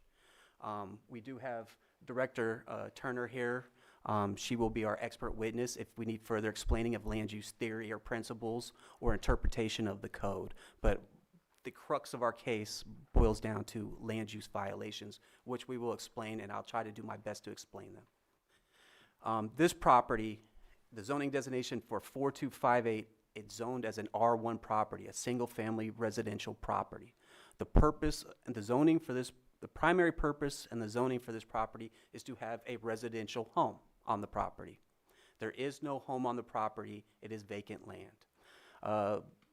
Building permit, the property does have a notice of noncompliance filed on it from 2013. Failure to replace, to have a final inspection done to replace the piling. So this is something that's on title. This is an issue that does need to be corrected and brought into compliance. Mr. Radislaw can contact our building division to address that permit issue, but there is a notice of compliance currently recorded against the property. We always give a map of the area so everybody has context. Lakeshore Boulevard, if you're not familiar with the Lakeport area, this is in the unincorporated area of the Lakeport. Lakeshore Boulevard is a very traveled thoroughfare. It's a main artery in Lakeport. It's traffic. It's one of the main traffic arteries in the county. So as people are driving up and down the street, they're driving by 4258 and 4270 Lakeshore Boulevard. And you can see it on the map. It is situated next to Clear Lake. 4270 Lakeshore Boulevard, ownership is the same. Land use, as we understood it and as it was explained to us and stated to us by Mr. Radislaw, is the same. The zoning designation for this property is different. It is zoned commercial resort district. Its primary purpose is to provide tourist recreational development in areas of unique scenic and recreational value while providing for maximum conservation of the resources of the parcel. Building permit information, no building permits could be found or identified through department records going back to 2000. Tax information, there are structures on the property. The property is improved. Those structures are not on the tax rolls according to county records. And here is a map of that property. As you can see, the 4270 is the bigger of the property and probably the more noticeable or commonly observed property that is in violation as you're looking at it from the street or from the public view. Here is the notice of non-compliance that was filed against the property. That should be, so we're just giving you a record here. One thing that we wanted to provide is some historical record. And through historical records, we have a time-lapse imagery that we use. We use that through Google Earth. The property has kind of gone through stages since 2006 to its current state. As you can see on the left, the picture on the left, that is the oldest picture. I don't have the date with me. I think the dates are in the memo there. But as you can see on the left, that property right there, it does have some vehicles, it does have some storage issues on it, but you could still see a lot of dirt, a lot of ground, a lot of earth. On the right, you see a fuzzier pictures. Obviously, the older images are fuzzier because of the technology. But as we kind of go from 2006 to the present, you'll see as the property proliferates with violations. On the left, you have clear views. Again, and these are all going in chronological order from 2006 to present. And as you can see, the property just seems to accumulate more items. And then you have what we kind of are dealing with here today. We've also got to also further evidence what's occurring on the property, we pulled Mr. Radislaw's contractor's license, which just basically says he's into pile driving and general engineering, and he does have contractor's license to conduct that business. That's just further evidence that supports that's the use of this property. So again, just to be clear, there are two uses for both properties. For his general engineer, his pile driving business, and for personal storage. That is the claim, and that is what we determined is occurring on those properties. I also want to kind of go into the history here. 4258 had a notice of nuisance issued against it. pretty much the violations cited in that notice of nuisance are the same issues we're dealing with here today. That notice was issued or recorded back in 2006. We're 19 years from when that notice was recorded, and we're dealing with the same issues, in my opinion, on a bigger scale. 4270 has the same notice, just changed the addresses and those kind of things, but it's the same information, same violations that we're dealing with here today. Both those notices were released for some reason from a prior code enforcement division. So they're not when you look on title, those notices would not hold up anything right now. A release has been done, a release has been recorded. Based on the time-lapse imagery, I still observe violations there, but that department, that division would have to answer to the release and the basis for that release, or if there was some other agreement or negotiations between the county and the property owner for that release. But those notices, basically what I'm trying to evidence is there's a history of these type of violations that I'm going to go into later occurring on this property. Notice of nuisance in order to abate. After the 2006 issues, another notice, I believe around 2015, the department issued a notice of nuisance in order to abate. Again, described in those violations are the same violations that we're currently dealing with and that we will be discussing here today, or that I'll be providing evidence and information for here today. So what we're trying to demonstrate is that this property has had the same or similar violations occurring over the last 10, 15, 19 years. Mr. Radislaw has been involved with code enforcement and actually has been in front of the board for one of these code enforcement hearings. In there, here's the minutes or the minutes for that meeting, and in there, in the highlighted areas, Mr. Radislaw is mentioned by name. It kind of mentions Mr. Radislaw's conducts in those code enforcement investigations. I'd advise the board to read that document. Again, the issues described in this document here are issues that we're also experiencing as a code enforcement division with the property owner. All right, so in 2022, this issue was brought to a code enforcement's attention. We opened up a case. We contacted Mr. Radislaw. We let him know of our concerns. This is basic code enforcement procedure, to contact the property owner or the occupants or those responsible, let them know of our concerns, the potential violations, and then to ask for an inspection of those concerns. Mr. Radislaw granted us an inspection. Code enforcement, along with environmental health, were allowed to inspect the whole property. Mr. Radislaw was very cooperative and compliant and allowed this inspection to happen. He was very considerate in that regards and gave us full access of the property. I do want to mention he was very cooperative. So in 2022, these are the issues we're seeing on the properties. As you can see, there's a lot of storage on there. There's a lot of miscellaneous materials and items. There's an RV. Again, miscellaneous items all over the property. Oh,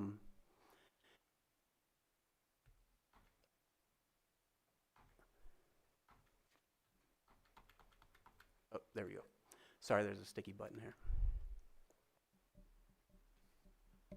All right, so in 2022, we went to both these properties, 4258, 4270, and we saw that both properties were in violation. One, the use of the property was not consistent with the zoning designations. Two, there were inoperable, damaged, dismantled, and wrecked vehicles all over the property. Three, the property was being used for storage either connected to the business or storage that was personal in nature. Again, both these properties should have nothing on them. They should be vacant land. The pile driving and contractor business, that is an industrial use, manufacturing use. That's the zoning designation you would need for that. Those uses are inconsistent with the R1 designation and the CR designation. And again, if you're not meeting those, what the purpose of that zoning is, you cannot use the land, the building, or the premises to be established, operated, or maintained in that manner. And I will go more in depth in this as we get deeper into this. Let's move forward to current times.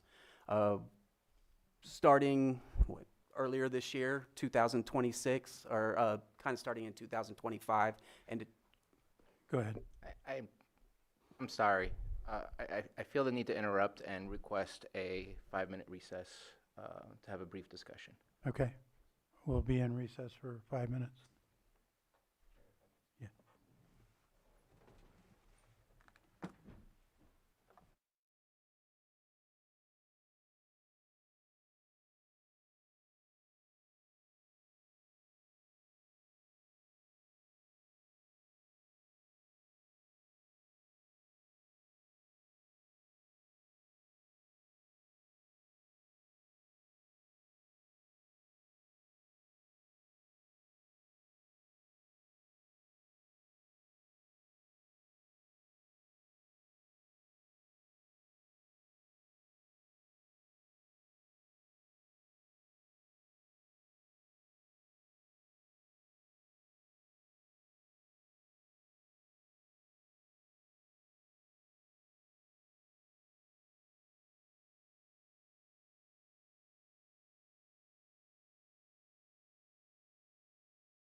We're back in session.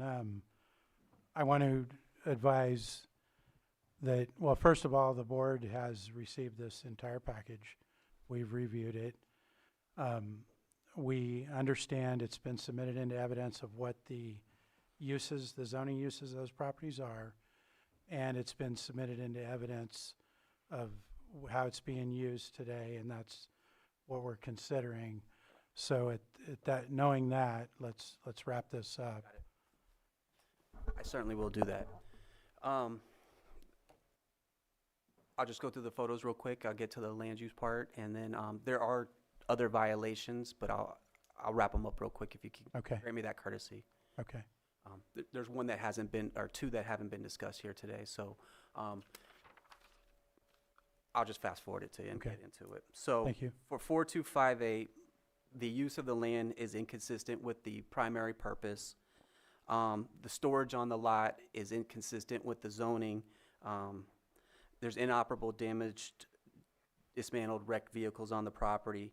The condition of the property causes to be unsightly when seen from neighboring properties and public areas, and provides harborage for vermin. 4270 has the use of the land is inconsistent with the primary purpose of the zoning designation. The storage is inconsistent with what the zoning allows. There is an unpermitted metal structure that did not get a permit. There's an unpermitted structure. That same unpermitted structure is located in the setbacks, which is contrary to the zoning ordinance. There's inoperable, dismantled, wrecked vehicles on the property. The condition of the property is unsightly because it's overflowing the fence and you can see it from the roadway. Also because the use is not consistent. Provides harbors for vermin and creates a potential health hazard and public nuisance. Does that wrap it up for you? Barring any questions from my colleagues, that does.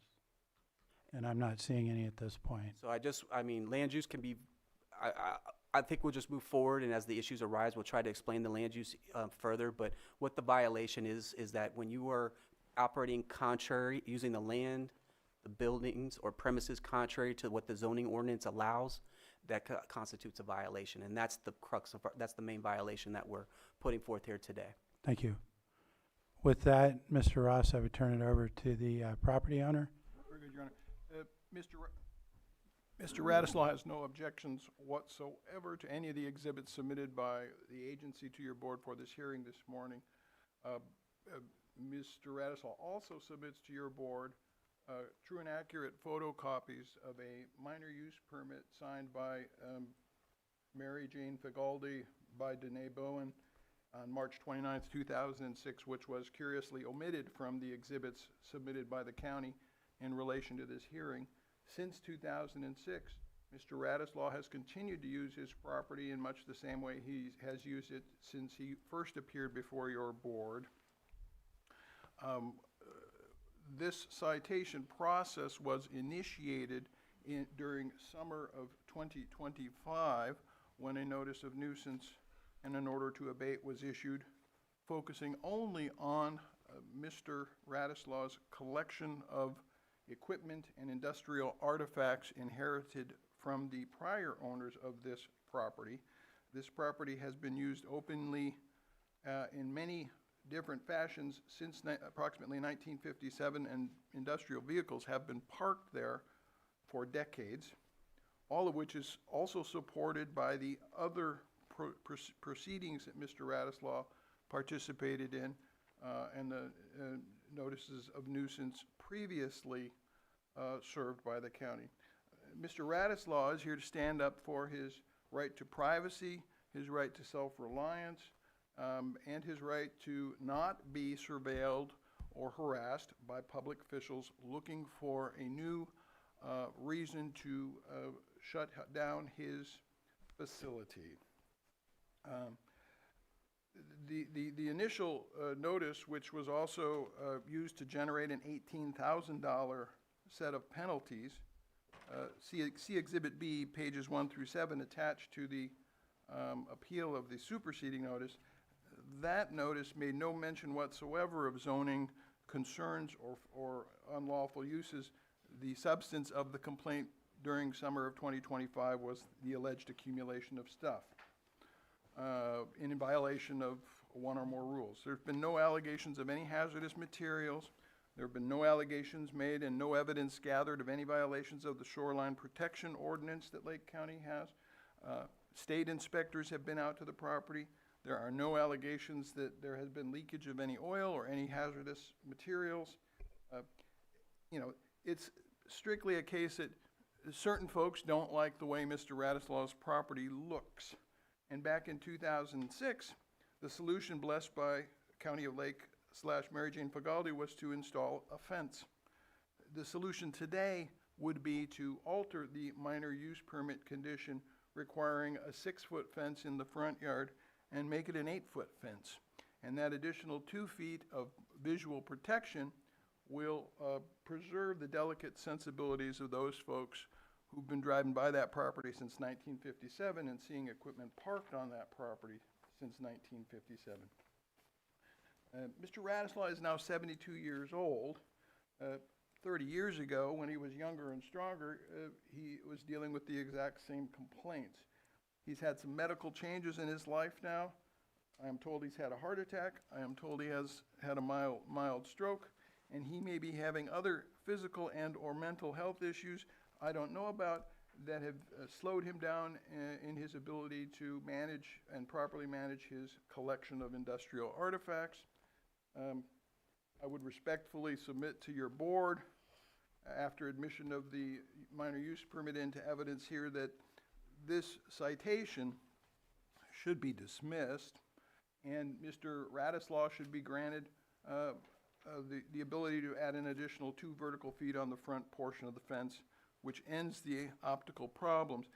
In the event that vermin or other pests are ever discovered, certainly if there was a rat colony identified, it wouldn't be unreasonable to require Mr. Radislaw to hire a pest mitigation outfit to treat or do whatever changes might be necessary, but there are none. It's just visually unpleasant, and it's been visually unpleasant for a very long time. Since 2006, there's been a permitted fence there that has kept the visual impact reduced. Again, the obvious solution that nobody seems to be interested in is simply allowing Mr. Radislaw to increase his fence by 2 feet.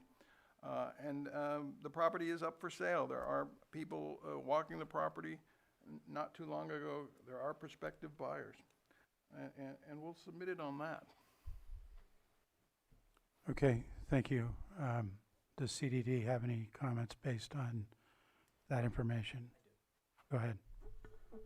And I do appreciate the new format that seems we're going into. But I do want to comment, the minor use permit that they're referring to is just for a fence. They made a claim that since 1957 it's been used in the same way as store. I haven't seen any information to support that. They mentioned citations several times. We're not here about a notice of violation or citation. We're here about a notice of nuisance in order to abate. Those are 2 separate orders that provide two separate mechanisms that provide for 2 different kind of enforcement actions.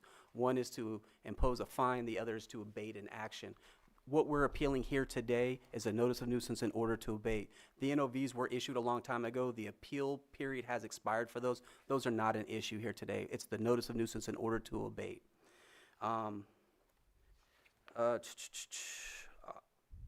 They made the say that,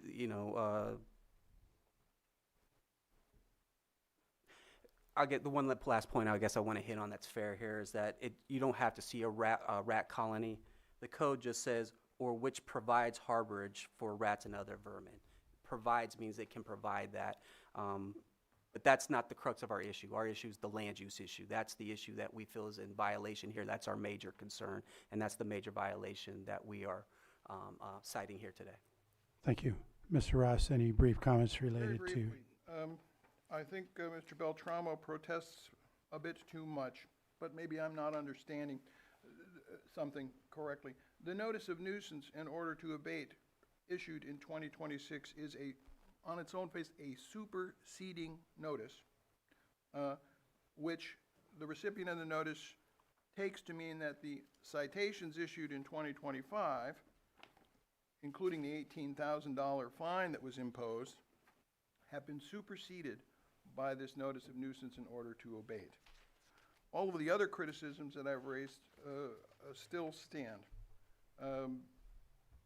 Mr. Radislaw is standing up for his rights to privately enjoy his property, to do it in a lawful manner, and to comply where compliance is economically feasible. An $18,000 penalty imposed using the mechanism that most California municipalities use to process traffic tickets was a great inconvenience and a great surprise, and not consistent with the level of cooperation that Mr. Radislaw has afforded the county over the years, and the level of cooperation that was reciprocated for many, many years until this $18,000 bill showed up in October of 2025. And I'll submit it on that. Thank you. Bring it back to the board for any comments. I'm just curious, the zoning is R1, is that correct? So The zoning is R1, is that for, correct? for the property 4258, the zoning designation is an R1. For 4270, the zoning designation is commercial resort.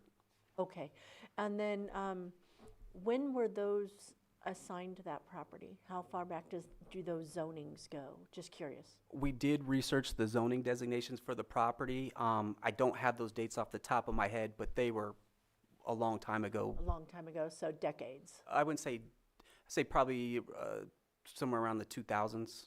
Okay, so last Going back to area going plan. back to about the 2000s. But 2008. again, I would need to confirm and provide. Okay, just curious, thank you.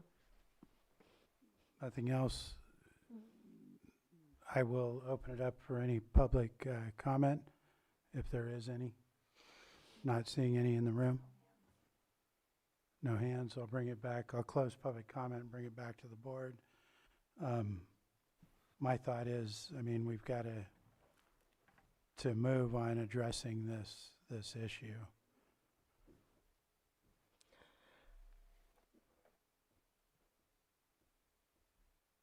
Anything further from board members?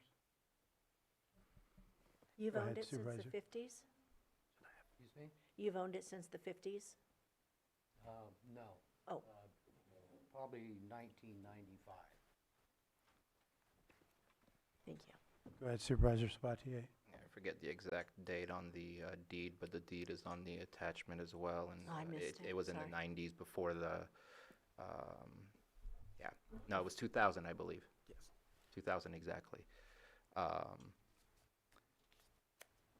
think at least based on the information provided and the current status of the property, and also, yeah, I won't go there. I guess Supervisor Owen just brings up a question that I have, even though I really want to move forward here because of the surrounding areas, the way it's built out. It's pretty obvious you don't spot zone in the way that you create zoning. The surrounding areas is a lot more residential heavy. So to think that it used to be like this industrial zone right there just doesn't make sense to me, because what's there is old housing. It's not new housing from like the 2008 boom or something like that, boom bust. So I'm ready to move forward and I guess deny the appeal if that's the current process that we're in here. But I do have a question about, like, we're in the midst of general plan update.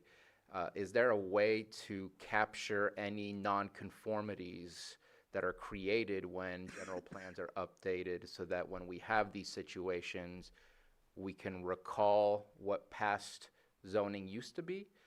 Just because if you are nonconforming, that can create some issues. Again, I'm ready to move forward, but it does bring up a good question, and we're about to potentially create some of those. To get you the best answer to that question, we're going to defer to our director and our expert in land use. Director, can you answer that question? Yes, actually, that has taken place historically during general plan updates. In fact, probably the one preceding the 2008, when a lot of the land uses were getting established, they looked at current uses. So that's why a lot of your hotels or old resorts are zoned commercial resort, is because they looked at what was actually going on. When you see something, a case like this where the use is not authorized, it's either because the use was not there when they were assigning zoning districts, or because the community during its visioning process did not wish to see an industrial site in the middle of a residential area. During this Lake County 2050, we have received a number of requests from property owners to change land use designations, and those have gone before the LAPAC and before the board in December of 2024 and were approved in concept. This was not included in that. Go ahead. And just my final, and I appreciate that, thank you. And again, visually, does not make sense to me that it would be different from the past. So what we have in front of us, I think, is the basic facts of the matter. I know we had some interactions in the past, and this is why I keep harping on we have to have fines, we have to have these things, because walking away from incidents saying we don't have the money for it and they don't want to do it is not a way to help the neighbors in the community or to enhance the community. And so I'm glad that we've turned that corner and that we continue to enhance that process as well, because that's how we change our community. So I'm ready to move forward whenever the chair is ready to move forward. I believe Supervisor Owen has a question or a comment. Yes, and the main reason that I had asked about the prior zoning and when it was rezoned, and if you owned it before it was zoned as such, was to establish if you were already using that parcel as you currently are before the zoning, and you owned it before the zoning. I know personally my property was zoned something like commercial light industrial, but it was a very broad where I could do anything. And then when you change a zoning on somebody and you're already using it as something that was that worked with the current zoning, and it makes it difficult. So that's why I was asking that, the non-conforming, because if you were already established prior to the changes, that makes a difference for me. And that is another reason. And, you know, I find it kind of interesting, too, because in some cases, people are okay with non-conforming.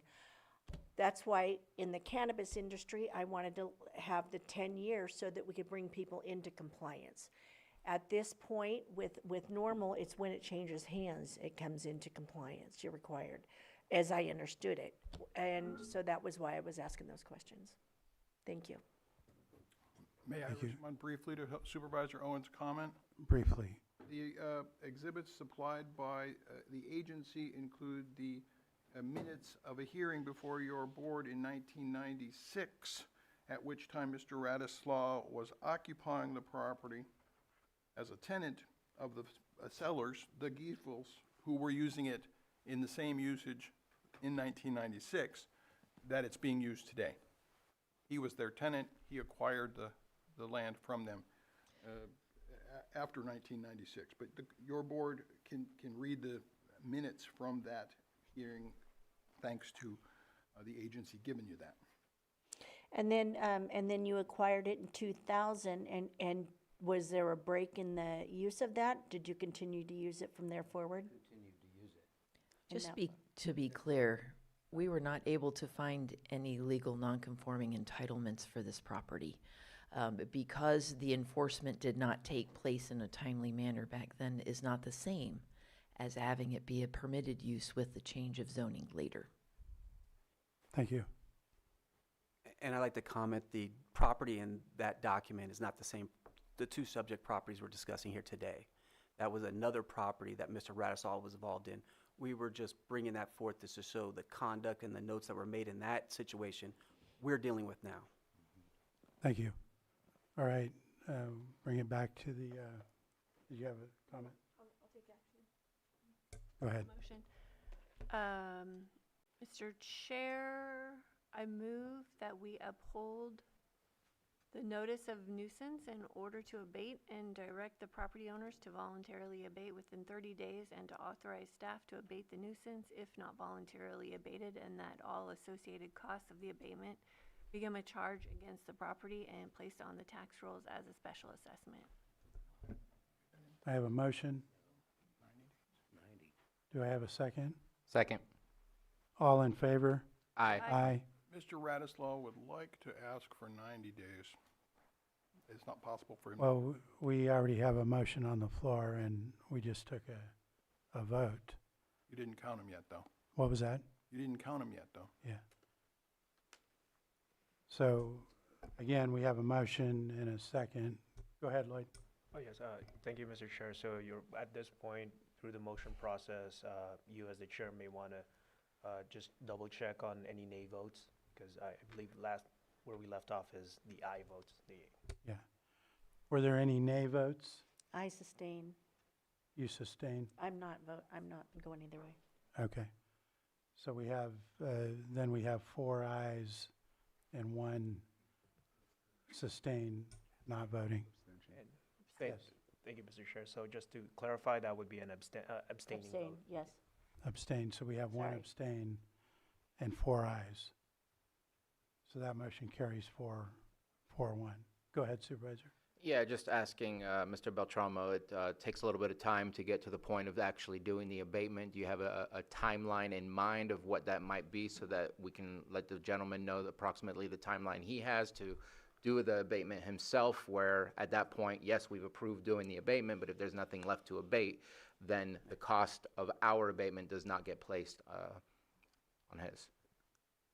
So is the question, do I know the time period, or are you asking? Approximate timeline for when the county will be doing the abatement. I know it's approximate because you probably don't have So any. I guess, Or can we work with the property owner on this? so here's the, I'm Or sorry. can we work offline with the property owner? We have this motion has passed.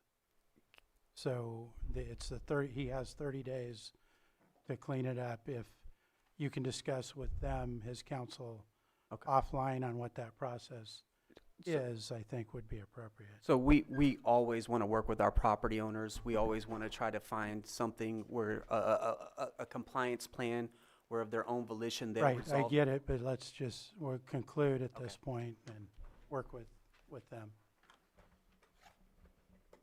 So I believe that concludes that item. We're going to go ahead and be in recess until 1:15. Lunch? Yeah, lunchtime.